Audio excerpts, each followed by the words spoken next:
इस कहानी के सभी पात्र और घटनाएं काल्पनिक है। इसका किसी भी व्यक्ति या घटना से कोई संबंध नहीं है। यदि किसी व्यक्ति से इसकी समानता होती है तो उसे मात्र एक संयोग कहा जाएगा। द इमॉर्टल वॉरियर को केस नॉवल स्टोरी द्वारा सुनाया जा रहा है।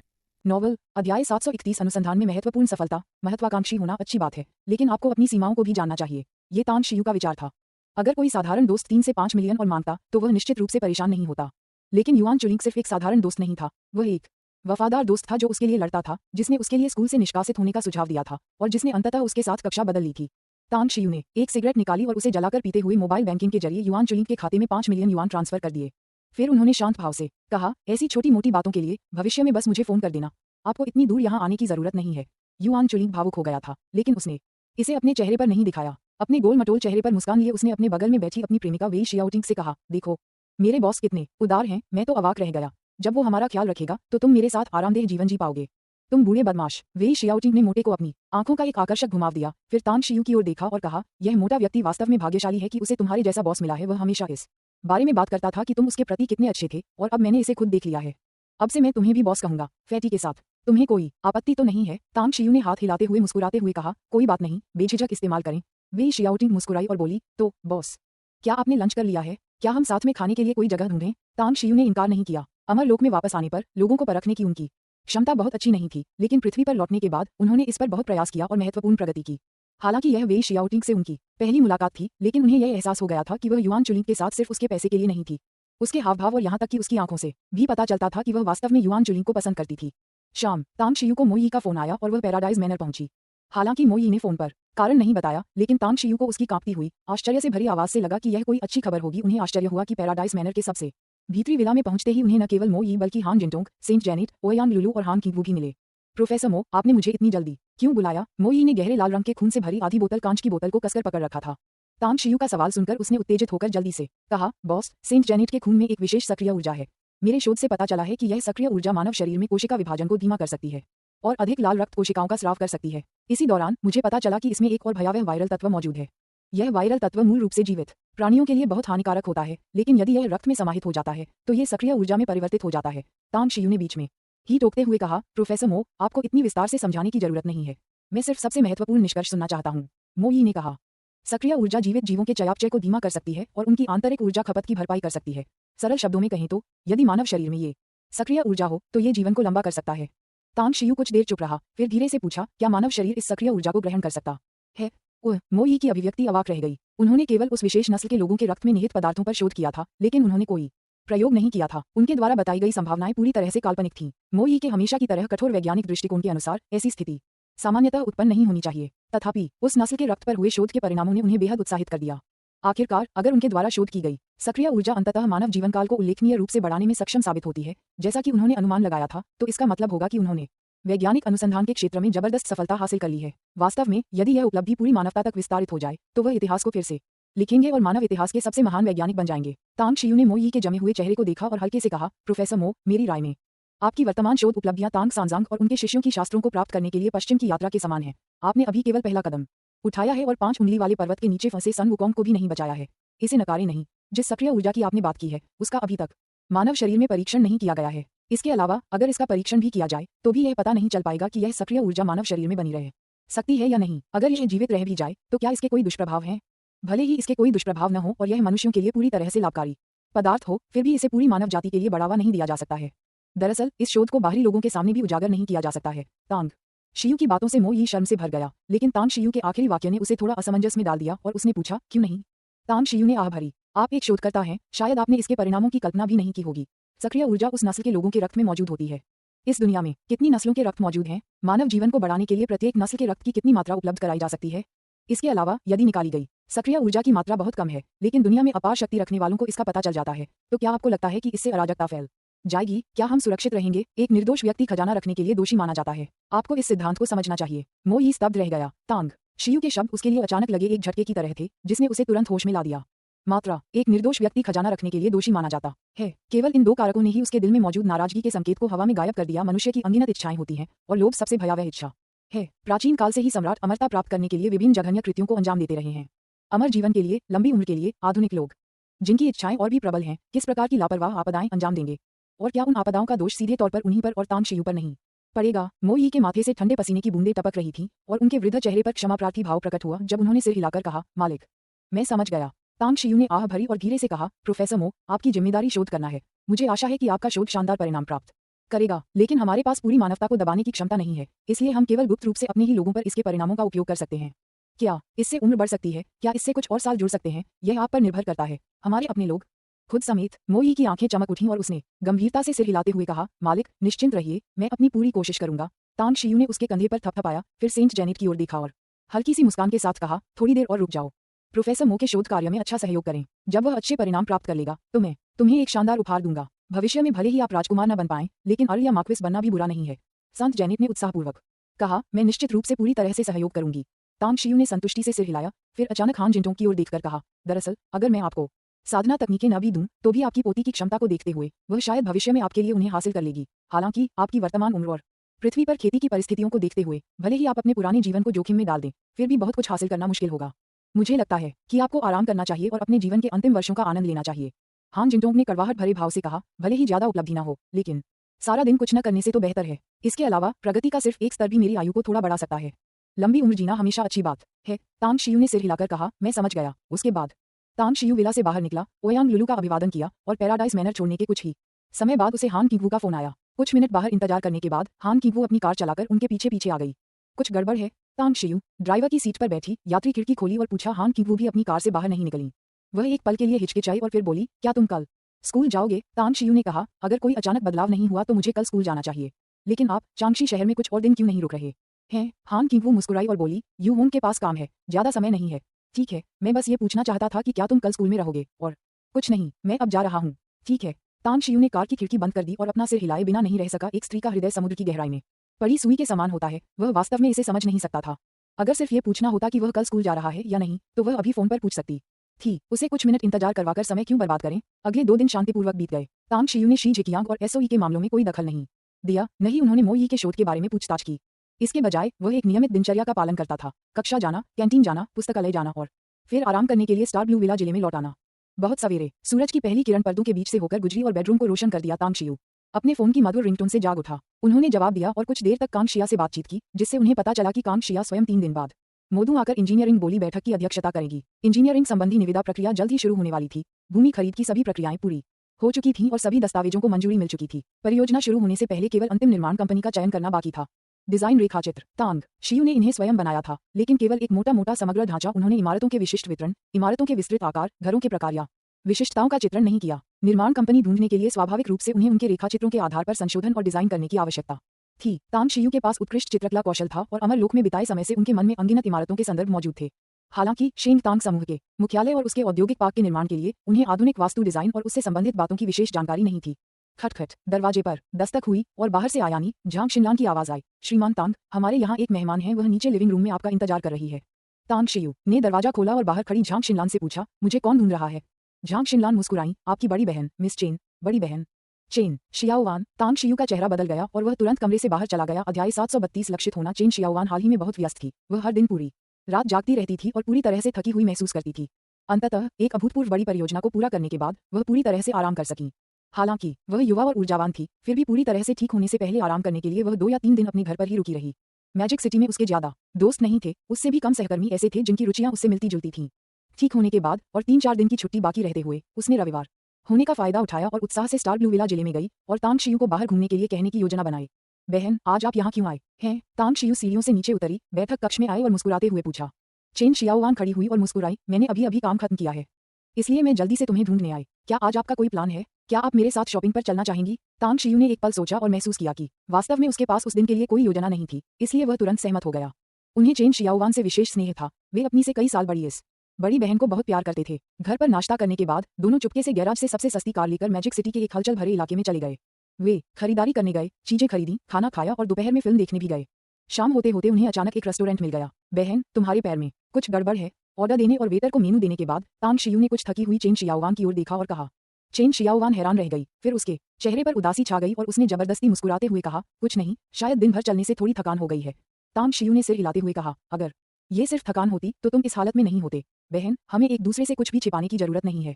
क्या हुआ, जवाब दो। चेन शियाओवान हिचकिचाई, फिर कड़वी मुस्कान के साथ बोली, आप मेरे बाएं पैर की बात कर रहे हैं, है ना? दरअसल पिछले हफ्ते मैं एक ग्राहक से मिलने गया था और पता चला कि वह एक विकृत मानसिकता वाला व्यक्ति था। जब वह मेरा फायदा नहीं उठा सका तो उसने मुझे एस्ट्रे से मारा। शुरू में थोड़ा दर्द हुआ, लेकिन अब 1 हफ्ता हो गया है। अगर मैं ज्यादा देर तक नहीं चलता तो ज्यादा दर्द नहीं होता। ग्राहक?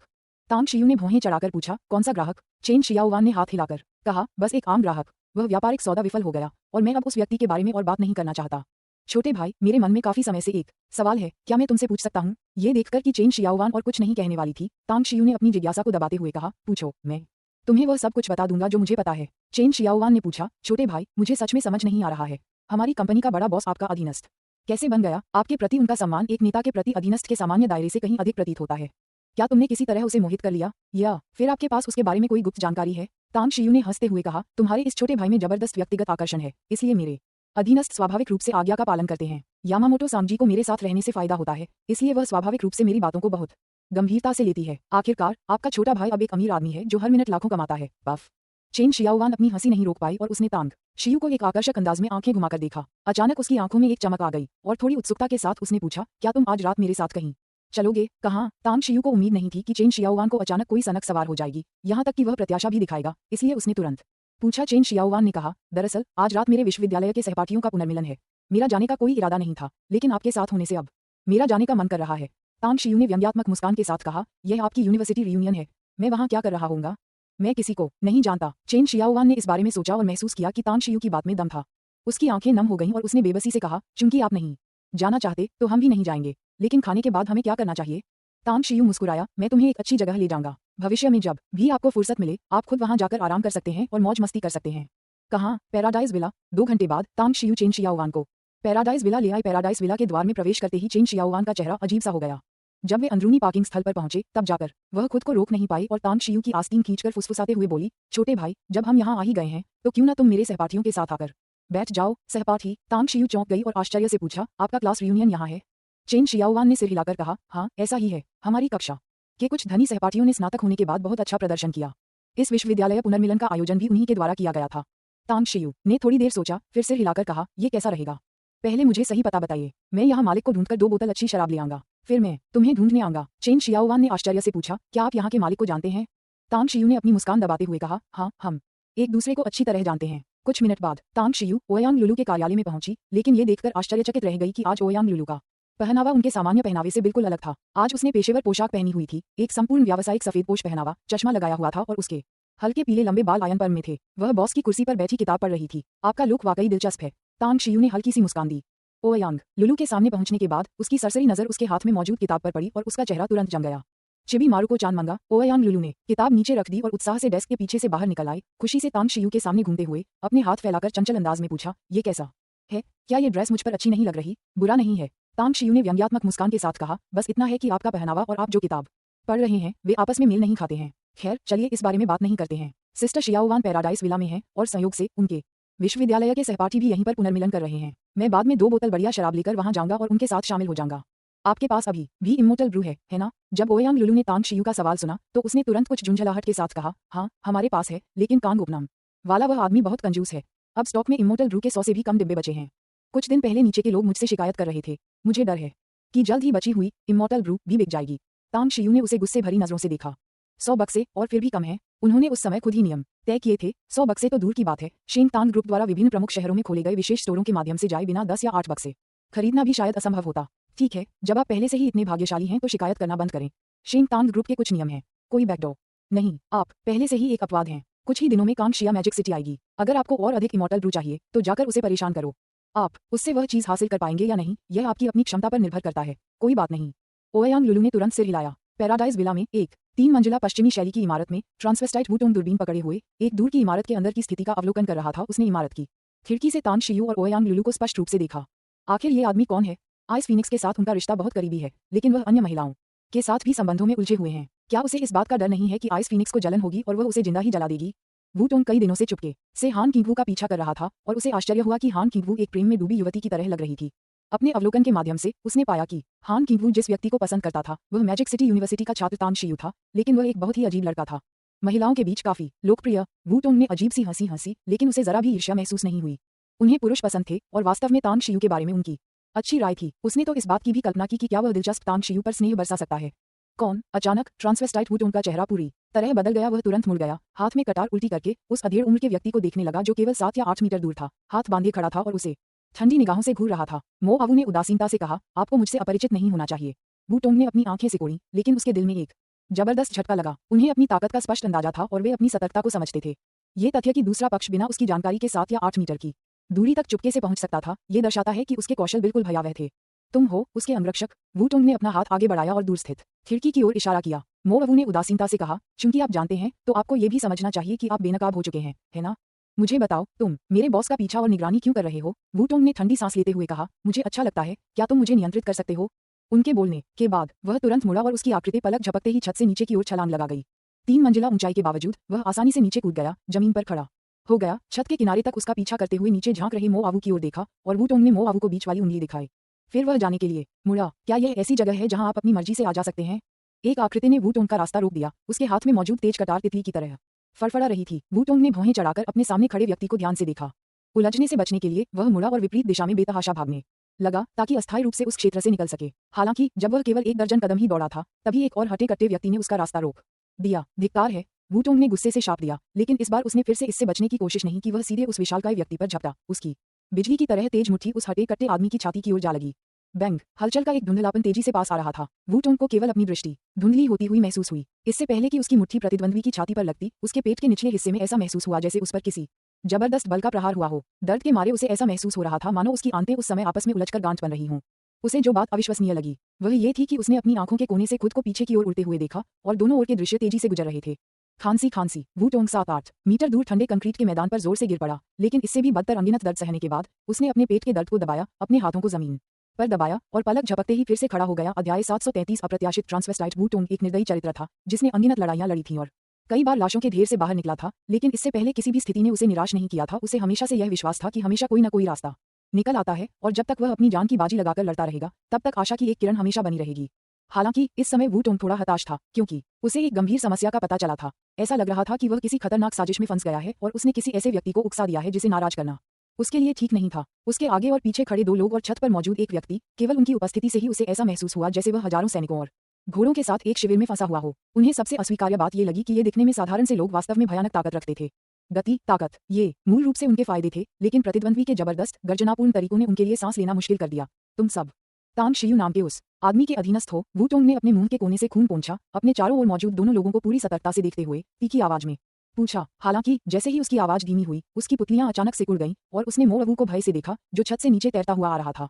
बिल्कुल सही, वह वैज्ञानिक सिद्धांतों को धता बताते हुए तैरता हुआ नीचे आ रहा था, मानो उस पर गुरुत्वाकर्षण का कोई असर ही न हो। उसके पैर जमीन पर ऐसे पड़ रहे थे जैसे वह रुई पर कदम रख रहा हो। मो अवू ने वू टोंग की ओर उदासीनता से देखा और कहा, यदि तुम और अधिक शारीरिक पीड़ा नहीं सहना चाहते तो आज्ञाकारी रूप से प्रतिरोध करना छोड़ दो, हमारे साथ आओ। वू टोंग ने मुट्ठी भींचकर पूछा, कहाँ? मो अवू ने कहा, अपने बॉस से मिलने। वू टोंग ने झट से अपनी कमर से 3 भाले निकाले और ठंडे स्वर में कहा, क्या तुम्हें वाकई पूरा भरोसा है कि तुम मुझे यहाँ रोक पाओगे? अगर मैं अपनी जान की बाजी लगाकर लड़ूं, तो मुझे विश्वास है कि तुम्हें भी मेरे साथ ही दफनाया जाना होगा। मो अवू ने उसे तिरस्कार भरी नजरों से देखा और कहा, चूंकि तुम सहयोग नहीं कर रहे हो, इसलिए हमें सख्ती बरतनी पड़ेगी। उसे बेहोश कर दो, मैं पहले बॉस से मिलने जाता हूँ। अपनी बात समाप्त करने के बाद वह सीधे वू टोंग की गुस्से भरी निगाहों के सामने से निकल गया। Whoosh whoosh. 2 आकृतियां तुरंत वू टोंग पर झपटी। उनकी गति बेहद तेज थी, यहाँ तक कि नग्न आंखों से दिखाई देने वाली सीमा तक भी सूक्ष्म रूप से पहुंच गई। धुंधली होती छवियों के बीच वू टोंग ने अपने दांत पीसते हुए अपने हाथ में मौजूद तीरों को बाहर फेंक दिया। डांट फेंकने की उनकी तकनीक उनकी सबसे भरोसेमंद घातक चाल थी, जो हमेशा 10 मीटर के भीतर अपने लक्ष्य पर लगती थी। Bang bang bang. डार्ट्स ने परछाइयों को भेद दिया और 2 शक्तिशाली जानवर जैसी आभाओं ने उसे घेर लिया। दोनों व्यक्तियों के ताबड़तोड़ मुक्कों से उनकी भयावह गति और ताकत पूरी तरह से प्रदर्शित हुई। वू टोंग को ऐसा महसूस हो रहा था मानो वह एक मानव रेत की बोरी बन गया हो, पूरी तरह से प्रतिरोध करने में असमर्थ, केवल अपने पूरे शरीर पर लगातार भारी प्रहार महसूस कर रहा हो। उसकी चोटें लगातार बिगड़ती जा रही हों। वह पूरी तरह से हताश था और आत्मसमर्पण करना चाहता था, लेकिन प्रतिद्वंद्वी की मुट्ठी उसके मुंह पर लगी, जिससे वह एक और ध्वनि निकालने से रोक दिया गया। 10 सेकंड से अधिक समय तक संघर्ष करने के बाद वह निराशा और भय के कारण बेहोश हो गया। एक जोरदार मुक्के से उसे करारा झटका लगा। पैराडाइज विला के महाप्रबंधक के कार्यालय में तांग शियू गर्म चाय पी रहा था और ओयांग लुलू के कोमल शरीर को गले लगा रहा था, जबकि उसकी दिव्य चेतना बाहर की ओर मुक्त होकर पीटे जा रहे ट्रांसजेंडर वू टोंग को देख रही थी। उन्हें इस बात पर बहुत आश्चर्य हुआ कि अंडरग्राउंड बॉक्सिंग मैच के उपविजेता वू टोंग चुपके से उनका पीछा क्यों कर रहे थे। बॉस, एक समस्या है। दरवाजे के बाहर से मो अवू की आवाज आई। तांग शियू ने ओयांग लुलू की जांघ पर थपथपाते हुए कहा, बस उसे अंदर ले आओ, वह काफी समय से मेरा पीछा कर रहा है, मैं उससे बात करूंगा। हाँ, मो अवू ने जवाब दिया और फिर कोई आवाज नहीं आए। तांग शियू ने देखा कि ओयांग लुलू उठी नहीं, इसके बजाय उसने अपनी बाहों को उसकी गर्दन के चारों ओर लपेट लिया, जिससे वह विशेष स्त्री सुगंध निकल रही थी और एक आलसी बिल्ली के बच्चे की तरह उसकी बाहों में सिमट गई। तांग शियू तुरंत थोड़ी चिढ़ गई और बोली, लुलू, बाद में जरूरी काम है, तुम्हें पहले उठना चाहिए। ओयांग लुलू ने मुंह बनाते हुए कहा, वह अभी तक नहीं आया है। तुम्हारी बाहों में इतना आराम मिलता है कि मेरा हिलने का मन ही नहीं करता। प्रिय, क्या यह अद्भुत नहीं होगा यदि हम इसी तरह जीवाश्मों में परिवर्तित हो जाएं और समुद्रों के सूखने और चट्टानों के टूटने तक इसी मुद्रा में बने रहें? तांग शियू ने हल्की सी मुस्कान के साथ कहा, अगर 2 दिन लंबे समय तक टिकने वाले हैं तो सुबह और शाम की चिंता क्यों करें? ओयांग लुलू एक पल के लिए स्तब्ध रह गई, फिर उसने तांग शियू के चेहरे पर चुंबन किया और हंसते हुए कहा, मुझे आपसे ऐसी बात की उम्मीद नहीं थी। ठीक है, तो मैं किनारे से देख लूंगा। कुछ ही देर बाद मोआवू बेहोश ट्रांसजेंडर वू टोंग को उठाकर कार्यालय में ले आया। तांग शियू के निर्देशों का पालन करते हुए उसने वू टोंग को कोमा से जगाया और फिर तुरंत एक तरफ हट गया। यहाँ वू टोंग के होश में आने के बाद उसने जल्दी से अपने आसपास का जायजा लिया। पल भर में ही उसने यह निर्धारित कर लिया कि तांग शियू और वह महिला यहीं पर थीं। तांग शियू ने एक सिगरेट निकाली और ओयांग लुलू ने तुरंत एक लाइटर लेकर उसे जला दिया। तांग शियू ने 2 कश लिए, फिर वू टोंग की और देखा जो चोटिल और सूजा हुआ था लेकिन फिर भी सचेत था, और हल्के से मुस्कुराते हुए कहा, राष्ट्रीय भूमिगत मुक्केबाजी प्रतियोगिता का द्वितीय स्थान विजेता ट्रांसवेस्टाइट वू टोंग, मुझे बहुत जिज्ञासा है, आपको अचानक यहाँ आने के लिए किस कारण की जरूरत पड़ी और आप मेरा पीछा और निगरानी क्यों कर रहे हैं? वू टोंग ने तांग शियू का गहनता से निरीक्षण किया। उसने अनगिनत शक्तिशाली बॉस देखे थे जिनके पास अथाह धन था और उनके कई अधीनस्थ भी उस्ताद थे, लेकिन किसी ने भी उसे इतना सतर्क नहीं किया था। हालांकि चाहे वह कितनी भी बारीकी से देखे, वह असहाय रूप से अपने सामने मौजूद तांग शियू में कुछ भी खास नहीं ढूंढ पाने में असमर्थ था। अगर मैं जिज्ञासा कहूं तो क्या आप मुझ पर विश्वास करेंगे? वू टोंग काफी देर तक चुप रहा, फिर उसने जवाब में पूछा। तांग शियू ने सिर हिलाते हुए कहा, मुझे इस पर विश्वास नहीं है क्योंकि आपकी वर्तमान स्थिति आशाजनक नहीं है। हुआशिया के कई धनी लोग शायद इस समय आपकी तलाश कर रहे होंगे। वू टोंग ने उपहास उड़ाते हुए कहा, उनके पास कौन सी क्षमताएं हैं? ये सोचना भी एक सपने जैसा है कि वे मुझे ढूंढ सकते हैं। तांग शियू ने कहा, आत्मविश्वास अहंकार नहीं है, तो लगता है आपको काफी आत्मविश्वास है। तो आपने मुझे हान किंगवू की वजह से नोटिस किया? वू टोंग ने सिर हिलाकर कहा, यह सही है, आइस फीनिक्स बहुत शक्तिशाली है, मानव मार्शल आर्ट के बारे में मेरी समझ से परे है। कुछ दिन पहले हुए अंडरग्राउंड बॉक्सिंग मैच के बाद जब आप सब चले गए तो मैं चुपके से आप सबके पीछे पीछे गया। बात बस इतनी सी है कि कुछ मस्खरों ने मुझे परेशान कर दिया, इसलिए मैंने उनका पीछा सिर्फ 1 या 2 घंटे ही किया और फिर मुझे कुछ देर के लिए छिपना पड़ा। बाद में जब मैं डेविल सिटी आया तो मैंने पाया कि आपका और आइस फीनिक्स का बहुत गहरा रिश्ता है और वह व्यवस्थित तरीके से काम पर जाती है और काम से छुट्टी लेती है, इसलिए मुझे अचानक आप पर नजर रखने का विचार आया। मुझे उम्मीद नहीं थी, आप कोई साधारण व्यक्ति नहीं हैं। तांग शियू ने पूछा, तुमने मेरा पीछा करना कब से शुरू किया? आज दोपहर, वू टोंग ने कहा। दोपहर? तांग शियू ने थोड़ा भौहें चढ़ाईं, उसकी आंखों में एक चमक दिखाई दी। उसने वू टोंग को पहली बार रात के खाने के बाद पैराडाइज विला जाते समय देखा था, लेकिन उसे उम्मीद नहीं थी कि यह आदमी दोपहर से ही उस पर नजर रख रहा था। ऐसा प्रतीत होता था कि वह ट्रैकिंग और छुपकर काम करने में बहुत कुशल था। तांग शियू ने कुछ देर सोचा और पूछा, हान किंगवू और मेरा पीछा करने का तुम्हारा क्या मकसद है? वू टोंग ने गंभीरता से कहा, मैं जानना चाहता हूं कि आपने जिस हान किंगवू का जिक्र किया है उसने अपने कौशल कहां से सीखे? वह बहुत छोटी है, इसलिए उसका स्वामी बहुत शक्तिशाली होगा। मैं और मजबूत बनना चाहता हूं, मैं एक गुरु की तलाश करना चाहता हूं। और मजबूत बनो, एक गुरु खोजें। तांग शियू उसकी बातों से बहुत हैरान था। कुछ क्षणों तक वू टोंग को ध्यान से देखने के बाद उसने अपना सिर हिलाया और हंसते हुए कहा, तुम वह नहीं सीख सकते जो उसने सीखा है। आपका शरीर पहले से ही क्षतिग्रस्त है, इसे आप हल्की विकलांगता भी कह सकते हैं। इसलिए अगर आपको कोई शानदार अवसर नहीं मिला तो मार्शल आर्ट में आपका सफर शायद यहीं खत्म हो जाएगा। तुम्हारा मतलब? वू टोंग ने अपना सिर नीचे किया, फिर जल्दी से ऊपर देखा और तांग शियू की निगाहों से मिला। तांग शियू ने सिर हिलाकर कहा, यह सही है, आपकी यांग ऊर्जा लीक हो गई है और छद्म लगातार आपके शरीर को नुकसान पहुंचा रही है। आपके सार, ऊर्जा और आत्मा के अत्यधिक उपभोग ने आपके जीवनकाल को भी काफी कम कर दिया है। अब आपकी उम्र 40 से कम होनी चाहिए, लेकिन आपकी चरम शारीरिक क्षमता पहले ही बीत चुकी है। मुझे एक दिव्य रहस्य बताने में कोई झिझक नहीं है। आपके पास जीने के लिए केवल 1 या 2 दशक ही बचे हैं, इसलिए अपना ख्याल रखें। 1 या 2 दशक? क्या तुम 60 साल की उम्र तक भी नहीं जी पाओगे? वू टोंग का दिल कांप उठा और उसने तांग शियू को घूरते हुए कहा, तुम बेवजह घबरा रही हो। तांग शियू ने सिर हिलाया और मुस्कुराते हुए कहा, अगर आपको सच में लगता है कि मैं बेवजह डर फैला रहा हूं तो मैं कुछ नहीं कर सकता। छुट्टी। जब आपका मन शांत हो जाए तो ध्यान से सोचें, क्या आपको हाल के वर्षों में ऐसा महसूस हो रहा है कि आपका शरीर कमजोर होता जा रहा है? चाहे आप कितनी भी कोशिश कर लें, आप अपने चरम वर्षों की तुलना में बेहतर स्थिति में नहीं हैं। एक बार जब आप समझ जाएं तो एक आरामदायक जगह ढूंढें और अपने बुढ़ापे को आराम से बिताने और मृत्यु की प्रतीक्षा करने की तैयारी करें। वू टोंग का दिल कांप उठा। उन्हें ये जानने के लिए शांत मन से सोचने की जरूरत नहीं थी कि तांग शियू सही कह रही थी। हाल के वर्षों में उनकी हालत लगातार बिगड़ती जा रही थी और उनकी वर्तमान विस्फोटक शक्ति भी कुछ साल पहले की तुलना में काफी कम थी जब वे मृत्यु के कगार पर थे। अन्यथा वह 20 साल से अधिक समय विदेश में नहीं बिताता, अंततः हुआशिया नहीं लौटता और भूमिगत ब्लैक बॉक्सिंग मैचों में भी भाग नहीं लेता। वह अपने चरम पर वापस लौटना चाहता था, मार्शल आर्ट के उस्तादों से लड़ना चाहता था और खुद को निखारना चाहता था। लेकिन इसका नतीजा ये हुआ कि उनकी चोट से उबरने की गति धीमी होती गई और उनकी युद्ध क्षमता बदतर होती गई। तुमने ये कैसे पता लगाया? वू टोंग के चेहरे के भाव लगातार बदलते रहे और अंत में उसने हताश होकर पूछा। तांग शियू मुस्कुराई और बोली, मैं अपना परिचय देना भूल गई थी। शायद आप मेरा नाम केवल तांग शियू जानते हैं, लेकिन आप मेरी एक पहचान नहीं जानते। मैं चीनी चिकित्सा पद्धति का अभ्यासी हूँ और दूसरे लोग मुझे छोटा दिव्य चिकित्सक कहते हैं। दिव्य चिकित्सक? वू टोंग का शरीर कांप उठा और उसने अविश्वास से तांग शियू की ओर देखा और कहा, यह कैसे संभव है? मुझे अभी भी हुआशिया में चीनी चिकित्सा के क्षेत्र की कुछ समझ है। कोई व्यक्ति अपनी 20वीं में दिव्य चिकित्सक कैसे बन सकता है? यहाँ तक कि महान दिव्य चिकित्सक हुआ तो और बियान क्यों भी ऐसा नहीं कर सके? क्या वे कर सकते थे? तांग शियू ने आत्मविश्वास से कहा, एक कहावत है जो आपने सुनी होगी, हमेशा कोई ना कोई बेहतर होता है और उससे भी कहीं ऊंचा स्वर्ग होता है। जो काम दूसरे नहीं कर सकते, इसका मतलब यह नहीं कि मैं भी नहीं कर सकता। वू टोंग ने काफी देर तक तांग शियू को ध्यान से देखा, फिर मो आवू और ओयांग लुलू की निगाहों के सामने वह अपनी आंखों में थोड़ी सी विनती लिए तांग शियू के सामने घुटने टेककर बोला, हे दिव्य चिकित्सक, कृपया मुझे बचा लीजिए। क्या उसने खुद को इसके लिए राजी कर लिया? तांग शियू ने वू टोंग को अजीब नजरों से देखा और थोड़ा झुंझलाहट महसूस की। हालांकि उसे लोगों को ठीक करने और बचाने की अपनी क्षमता पर पूरा भरोसा था, लेकिन वू टोंग के लिए ऐसा करना उचित नहीं था, है ना? तांग शियू ने अपना हाथ हिलाया और हवा का एक झोंका वू टोंग को घेर लिया, जिससे वह तुरंत ऊपर उठ गया।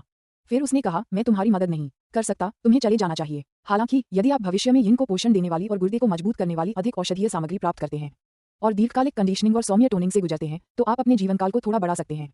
मार्शल आर्ट की बात करें तो बस यहीं तक रहने दीजिए। अध्याय 734 पागल मधुमक्खियां और तितलियां। तांग शियू ऐसा व्यक्ति नहीं था जो दयालुता का बदला द्वेष से चुकाता हो, और वह उन लोगों के साथ व्यवहार करने में बहुत आलसी था जिन्होंने उसके खिलाफ साजिश रची थी। उसने मो आवू को इशारा किया और वू टोंग को मो आवू कार्यालय से बाहर ले गया। मेरी प्यारी, क्या तुम कुछ दिन पहले हान किंगवू के साथ अंडरग्राउंड बॉक्सिंग मैच देखने गई थी?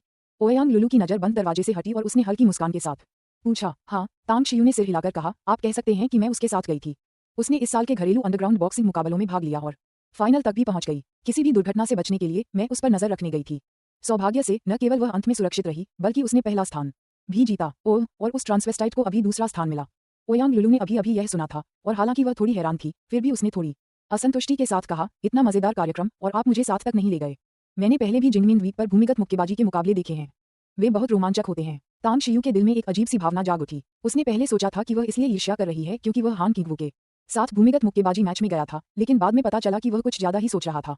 उसका ऐसा कोई इरादा नहीं था, वह बस इसलिए नाराज थी कि वह उसे अपने साथ नहीं ले गया था। उसने एक सूखी हंसी हंसी, फिर हाथ बढ़ाकर ओयांग लुलू को अपनी बाहों में भर लिया, उसे चूमा और वादा किया, अगर कभी फिर से इतना मजेदार मौका मिला तो मैं तुम्हें जरूर ले जाऊंगा। ये हुई ना बात। ओयांग लुलू ने संतुष्टि से सिर हिलाया और मुस्कुराते हुए पूछा, हम बहन शियाओवान के घर कब जा रहे हैं? हम, तांग शियू ने व्यंग्यपूर्वक हंसते हुए कहा, पैराडाइज मैनर के बड़े मालिक, आप भी जाना चाहते हैं? क्या आपको सिस्टर शियाओवान के सहपाठियों को असहज करने का डर नहीं है? ओयांग लुलू मुस्कुराई और बोली, मुझे क्या फर्क पड़ता है अगर वे असहज महसूस कर रहे हैं? जब तक बहन शियाओवान खुश हैं, बस वही मायने रखता है। चलो चलें, हम अभी चलते हैं। इतना कहकर उसने नीचे मैनेजर को फोन किया और उनसे कहा कि वे पहली मंजिल पर 2 बोतल इमोर्टल ब्रू लेकर इंतजार करें। फिर उसने तांग शियू को ऑफिस से बाहर खींच लिया। पहली मंजिल पर पहुंचकर इमोर्टल ब्रू की बोतलें लेते ही ओयांग लुलू ने खुशी खुशी तांग शियू का हाथ थामा और डाइनिंग डिपार्टमेंट की ओर चल पड़ी। डाइनिंग विभाग, फ्रेग्रेंस हॉल। चेन शियाओवान अब पहले जैसी नहीं रही थी। उसकी स्थिति में तेजी से सुधार हुआ था और वह लगातार आगे बढ़ रही थी।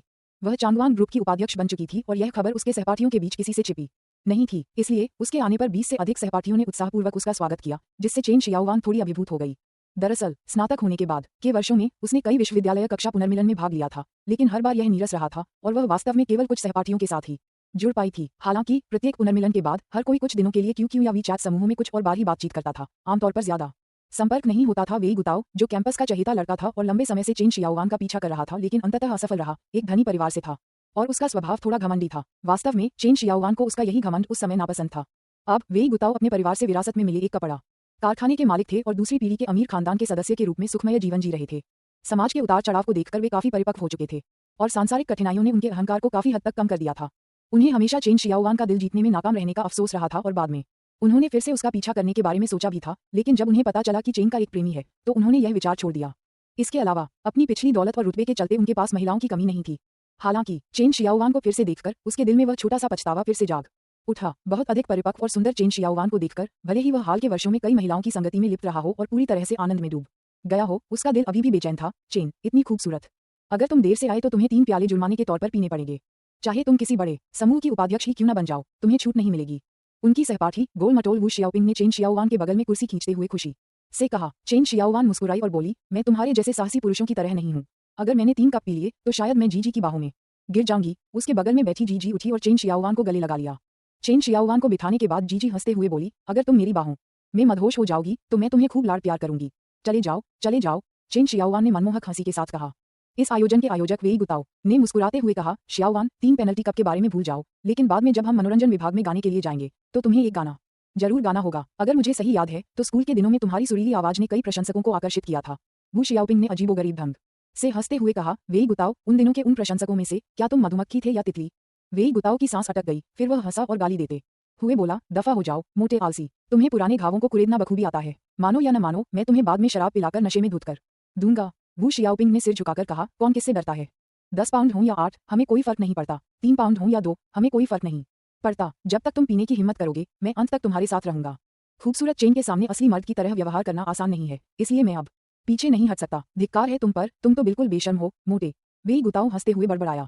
पिछले वर्षों की तुलना में इस साल माहौल काफी सौहार्दपूर्ण था। चेन शियाओवान ने यह उम्मीद नहीं की थी कि इस साल के क्लास रियूनियन में कोई भी चुपके से एक दूसरे से तुलना नहीं करेगा या दिखावा नहीं करेगा। शायद वे सभी बड़े हो गए थे और काफी परिपक्व हो गए थे।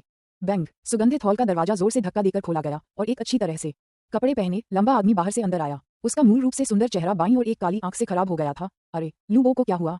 सुगंधित हॉल में मौजूद सभी लोग असमंजस में दिख रहे थे और वेई गुताओ झट से उठकर पूछा, 7-8 मिनट पहले जब लू बो शौचालय गया था तब वह बिल्कुल ठीक था, तो लौटने पर उसकी ये हालत कैसे हो गई? लू बो का चेहरा थोड़ा उदास था, लेकिन सबकी निगाहों का सामना करते हुए उसने जबरदस्ती मुस्कुराते हुए कहा, मैं 2 शराबी बदमाशों से टकरा गया जिन्होंने मुझे धक्का दिया और फिर चिल्लाना शुरू कर दिया। हमारी थोड़ी कहा सुनी हुई, लेकिन मुझे कोई नुकसान नहीं हुआ। सभी ने एक दूसरे की ओर देखा। किसी को उम्मीद नहीं थी कि लू बो इतना बदनसीब होगा कि उसका सामना नशे में धुत ग्राहकों से हो जाएगा और वह उनसे झगड़ा भी कर बैठेगा। वेई गुताओ लू बो के पास गई और पूछा, क्या तुम ठीक हो? क्या तुम्हें अस्पताल जाकर जांच करवाने की जरूरत है? लू बो ने सिर हिलाकर कहा, कोई जरूरत नहीं है। वेई गुताओ ने कहा, उन दोनों लोगों का क्या इतिहास है? क्या हमें उन्हें ढूंढकर हिसाब बराबर करना चाहिए? लू बो ने झट से कहा, नहीं, कोई जरूरत नहीं। मैंने उन्हें सबक सिखा दिया है और मुझे लगता है कि उनके साथियों ने उन्हें अस्पताल पहुंचा दिया होगा। ठीक है, आज सबके लिए इकट्ठा होना आसान नहीं है। इस छोटी सी घटना को अपने उत्साह को खराब न करने दें। चलिए सब लोग जश्न मनाते हैं। वेई गुताओ ने थोड़ा भौहें चढ़ाईं। उसने लू बो की आंखों में घबराहट का एक संकेत देखा और तुरंत चुपके से सतर्क हो गया। वह लू बो के स्वभाव को समझता था। ये लड़का हमेशा स्थिर रहता था और अपनी प्रतिष्ठा की ज्यादा परवाह नहीं करता था। शायद उसकी एकमात्र कमी थोड़ी डरपोक होना थी। क्या ऐसा हो सकता है कि यह घटना अभी खत्म न हुई हो? वेई गुताओ ने एक पल सोचा, फिर चेन शियाओवान की ओर देखा जो सबके साथ अपना गिलास उठा रही थी। चेन शियाओवान को फिर से देखकर उसका दिल एक बार फिर धड़कने लगा। वह जानता था कि चेन शियाओवान का अपने प्रेमी से ब्रेकअप हो चुका है और वह खुद भी अविवाहित है। हालांकि उसके कई महिलाओं से संबंध रहे हैं, लेकिन वे महिलाएं सिर्फ उसके पैसे के पीछे पड़ी थीं और उसके मन में उनके लिए कोई भावना नहीं थी। अगर वह चेन शियाओवान को जीत लेता तो वह उन महिलाओं को भुलाकर उससे शादी करने, बच्चे पैदा करने और एक स्थिर जीवन जीने के लिए बहुत उत्सुक होता। एक गिलास वाइन पीने के बाद वेई गुताओ ने कुछ देर सोचा, फिर उठकर चेन शियाओवान के पास गए और झुककर फुसफुसाते हुए कहा, चेन शियाओवान, थोड़ी देर के लिए बाहर आओ। चेन शियाओवान दंग रह गई।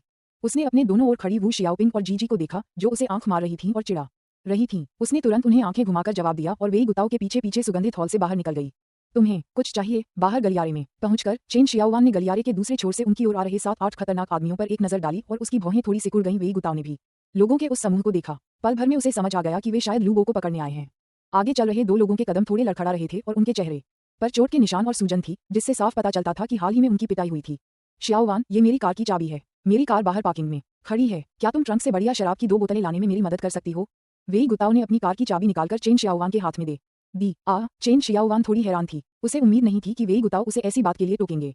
असल में वेई गुताओ के बारे में उसकी थोड़ी अच्छी राय थी। आखिरकार वह सुंदर था और हालांकि वह थोड़ा दिखावटी हुआ करता था, उसने कभी कुछ ज्यादा ही अजीब नहीं किया। नहीं उसने अपने सहपाठियों के सामने अपनी उपलब्धियों का दिखावा किया, लेकिन इस क्षण उसके मन में घृणा की भावना उत्पन्न हुई। क्यों? उसे उसके लिए कुछ लाने क्यों जाना चाहिए? सिर्फ इसलिए कि वह एक छोटा मालिक था और वह सिर्फ एक ऑफिस कर्मचारी थी। चेन शियाओवान के चेहरे पर थोड़ी नाराजगी झलक रही थी, लेकिन फिर भी उसने कार की चाबी ले ली। दूसरों को शायद ही कभी मना करने वाली चेन ने पहले ही 2 बोतल शराब वापस लाने के बाद जाने का मन बना लिया था। वेई गुताओ चतुर था और चेन शियाओवान के चेहरे के अचानक बदले भाव से वह समझ गया कि उसने उसे गलत समझा है। लेकिन अभी स्पष्टीकरण देने का समय नहीं था, इसलिए चेन शियाओवान को जाते हुए देखकर वह तुरंत सुगंधित हॉल में वापस भागा, अंदर से दरवाजा बंद किया और जोर से चिल्लाया, सब लोग कृपया शांत रहें। आपातकालीन स्थिति है, कृपया तैयार रहें। लू बो, जिन 2 लोगों से तुमने पहले लड़ाई की थी, वे शायद अपने साथ कुछ लोगों को लाए हैं। क्या? लू बो का चेहरा तुरंत बेहद गंभीर हो गया और हॉल में मौजूद 20 से ज्यादा सहपाठियों का रंग भी बदल गया। आज के कानून का पालन करने वाले समाज में रहते हुए उन्हें शायद ही कभी हिंसक घटनाओं का सामना करना पड़ा था। उन्हें डर था कि अगर बाद में कोई लड़ाई छिड़ गई तो वे भी इसमें फंस जाएंगे। वेई गुताओ ने सबका जायजा लिया और मन ही मन आह भरी। उसने बहुत कुछ अनुभव किया था और कई बार अचानक हिंसक घटनाओं का सामना किया था। नाइट क्लबों में शिकार करते हुए वह कई बार दूसरों के साथ खूनी झड़पों में उलझ चुका था। अपने पिछले अनुभवों के कारण उसकी भावनाएं अपेक्षाकृत स्थिर थीं। वह एक कोने में गया, हॉल में लगे कॉल बटन को दबाया और वेटर से सुरक्षाकर्मियों को सूचित करने के लिए कहा। अध्याय 735 डर के मारे पेशाब करना। बैंग बैंग, सुगंधित हॉल के दरवाजे पर दस्तक दी गई। तांग शियू ओयांग लुलू के साथ दरवाजा खोलकर अंदर दाखिल हुए तो उन्होंने देखा कि हॉल में मौजूद 20 से अधिक युवक और महिलाएं खड़े हो गए थे। उनके चेहरे शत्रुता से भरे हुए थे और वे उन्हें घूर रहे थे। क्या हो रहा है? तांग शियू और ओयांग लुलू ने कमरे में मौजूद लोगों की अजीब प्रतिक्रिया से भ्रमित होकर एक दूसरे की ओर देखा। तांग शियू और ओयांग लुलू को देखकर कमरे में मौजूद लोग थोड़े अचंभित रह गए। फिर वेई गुताओ ने ओयांग लुलू को कुछ प्रशंसा भरी नजरों से देखा और फिर उसकी निगाह तांग शियू पर पड़ी और उसने पूछा, तुम कौन हो? तांग शियू ने भीड़ में चारों ओर नजर घुमाई, लेकिन चेन शियाओवान को नहीं पाया, इसलिए उसने उलझन में पूछा, क्या हम गलत हॉल में आ गए हैं? बहन, शियाओवान ने साफ साफ कहा था कि यह सुगंधित हॉल है। क्या आप लोग क्लास रियूनियन कर रहे हैं? चेन शियाओवान कहाँ है? वेई गुताओ आश्चर्यचकित होकर बोला, आप चेन शियाओवान को ढूंढ रहे हैं? तांग शियू ने सिर हिलाकर कहा, मैं चेन शियाओवान का छोटा भाई हूँ। मैंने सुना था कि यहाँ आपकी क्लास रियूनियन हो रही है, इसलिए मैं 2 बोतल वाइन लेकर आया हूँ। अब हॉल में मौजूद सभी लोगों की एक दूसरे को देखने की बारी थी। उन्होंने पहले सोचा था कि लू बो से बदला लेने के लिए लोग आए हैं, लेकिन उन्हें यह उम्मीद नहीं थी कि यह चेन शियाओवान का छोटा भाई होगा। वेई गुताओ का अपना ही एजेंडा था, इसलिए उसने तुरंत कहा, छोटे भाई, चेन शियाओवान कुछ काम से बाहर गई है और बाद में वापस आ जाएगी।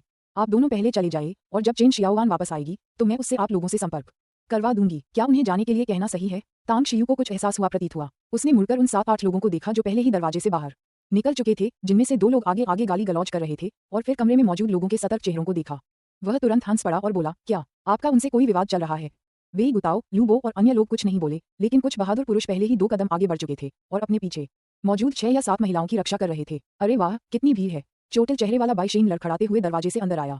जैसे ही उसने चारों ओर देखा और लूबो को देखा, वह दहाड़ा, तुम कमीने, अच्छा हुआ कि मैंने पहले ही चुपके से तुम्हारा पीछा किया था और मुझे पता था कि तुम इस हॉल में हो, वरना तुम सचमुच भाग जाते। अभी तक तो किसी ने मुझे मारने की हिम्मत भी नहीं की है, लेकिन तुम किसी तरह समय से पहले ही अपनी माँ के गर्भ से बाहर आ गए। आज मैं तुम्हें पीट पीट कर तुम्हारी माँ के गर्भ में वापस पहुंचा दूंगा। ये कहते हुए बाई शेंग ने अपने हाथ में पकड़ी शराब की बोतल को ऊपर उठाया और लूबो पर उसे तोड़ने के लिए तैयार हो गया। रुको! तांग शियू ने भौहें चढ़ाईं और सख्ती से चिल्लाया। उसी समय उसके कदम तुरंत बाई शेंग की ओर बढ़ गए, इससे पहले कि बाई शेंग शराब की बोतल तोड़ पाता। तांग शियू ने बाई शेंग की कलाई पकड़ ली और कहा, ये पैराडाइज मैनर है। मुसीबत खड़ी करने से पहले उसके परिणामों के बारे में सोच लें। बाई शेंग ने गुस्से में कहा, तुम कौन हो, छोटे बदमाश? मैं परेशानी खड़ी करूं या न करूं, इससे तुम्हारा कोई लेना देना नहीं है। थप्पड़! एक जोरदार थप्पड़ की आवाज आई और ओयांग लुलू ने बाई शेंग को सीने पर जोर से लात मारी। हालांकि बाई शेंग लंबा या बहुत मजबूत नहीं था, फिर भी ओयांग लुलू की लात ने उसे कई कदम पीछे धकेल दिया, जिससे वह लड़खड़ाकर अपने पीछे खड़े 2 लोगों से टकरा गया। तुम मुझे कोस सकते हो, लेकिन अगर तुमने उसे दोबारा कोसने की हिम्मत की तो क्या तुम्हें यकीन है कि मैं तुम्हारी टांगें तोड़ दूंगी और तुम्हें अपने स्वर्गिक महल के प्रवेश द्वार पर कुत्ते की तरह बांध दूंगी? ओयांग लुलू ने गुस्से से चिल्लाते हुए कहा। बाई शेंग को सीने पर लात मारी गई और उस जबरदस्त बल के कारण वह हौंफने लगा। उसने ओयांग लुलू का चेहरा साफ देखा, लेकिन उसने कभी सपने में भी नहीं सोचा था कि परी से भी ज्यादा खूबसूरत महिला सचमुच उस पर हाथ उठाएगी और यहाँ तक कि दूसरे आदमी के लिए खड़ी होकर उसे धमकी देगी। तुम! बाई शेंग गाली देना चाहता था, लेकिन उसके बगल में खड़े एक अधेड़ उम्र के व्यक्ति ने उसे रोक लिया। अधेड़ उम्र के व्यक्ति ने ओयांग लुलू को ठंडे लहजे में देखते हुए कहा, तुम्हारी बातों से तो ऐसा लगता है कि तुम पैराडाइज मैनर से हो। ओयांग लुलू ने नाक सिकोड़ते हुए कहा, हाँ, मैं ही पैराडाइज मैनर की मालकिन हूँ। मालिक! अधेड़ उम्र का आदमी स्तब्ध रह गया, फिर अचानक उसे कुछ एहसास हुआ और उसका चेहरा तुरंत पूरी तरह बदल गया। अपने रवैये में पूरी तरह से 180 डिग्री का बदलाव करते हुए उन्होंने सिर हिलाया और झुककर माफी मांगते हुए मुस्कुराते हुए कहा, तो आप मिस ओयांग हैं। ये सब मेरे दोस्त की गलती है क्योंकि वह अंधा था और उसने आपको नाराज कर दिया। कुछ ही दिन पहले मेरे एक दोस्त ने बताया कि आपका और श्रीतांग का घनिष्ठ संबंध है, इसलिए मैं अपना समर्थन दिखाने के लिए फुगांग प्रांत से इस दोस्त को लेकर आया हूँ। मिस ओयांग, श्रीतांग की खातिर कृपया ऐसा न करें। अचानक उसके शब्द एकदम रुक गए। उसे अचानक तांग शियू की याद आई, जो ओयांग लुलू के बगल में खड़ी थी। उसका चेहरा भावहीन हो गया और उसका मुंह खुला रह गया। वह एक और ध्वनि निकालने में असमर्थ था। तांग शियू ने उपहास करते हुए कहा, ऐसा लगता है कि मेरा प्रभाव काफी महत्वपूर्ण है, इतना कि आप लोगों को समर्थन दिखाने के लिए ला रहे हैं। मैं ये जानना चाहूंगा कि आपने जिस दोस्त का जिक्र किया है वह कौन है? ये सुनकर अधेड़ उम्र के व्यक्ति का दिल मानो बर्फ की कोठरी में डूब गया। उसने कभी कल्पना भी नहीं की थी कि जिस व्यक्ति को उसके साथी ने अभी अभी शाप दिया था वह वास्तव में तांग शियू था। हालांकि यह तांग शियू से उनकी पहली मुलाकात थी, फिर भी उनका नाम उनके कानों में बिजली की तरह गूंज उठा। आप श्री तांग शियू हैं? वो मैं हूँ। तांग शियू ने उदासीनता से सिर हिलाया। अधेड़ उम्र के व्यक्ति ने जबरदस्ती मुस्कुराते हुए कहा, उसके होंठ हिल रहे थे। मेरा दोस्त जिन शिनकुई है और हमारा ग्राहक संबंध भी है। उनके हालिया प्रोजेक्ट के लिए पत्थर की सामग्री मुझसे खरीदी गई थी। श्रीमान टैंग, मेरे मित्र ने अभी अभी आपको नाराज कर दिया। मुझे उम्मीद है कि आप उदार होंगे और इस बात को लेकर उससे नाराज नहीं होंगे। तांग शियू ने अधेड़ उम्र के व्यक्ति को एक अजीब नजर से देखा। उन्हें उम्मीद नहीं थी कि यह व्यक्ति जिन शिनकुई का कारोबारी दोस्त होगा। तांग शियू की भी जिन शिनकुई के कारोबार में हिस्सेदारी थी, इसलिए इस तर्क के आधार पर उनके भी इस व्यक्ति के साथ व्यापारिक संबंध थे। बाई शेंग, जिसने आखिरकार चैन की सांस ली थी, एक बार फिर भड़कने वाला था।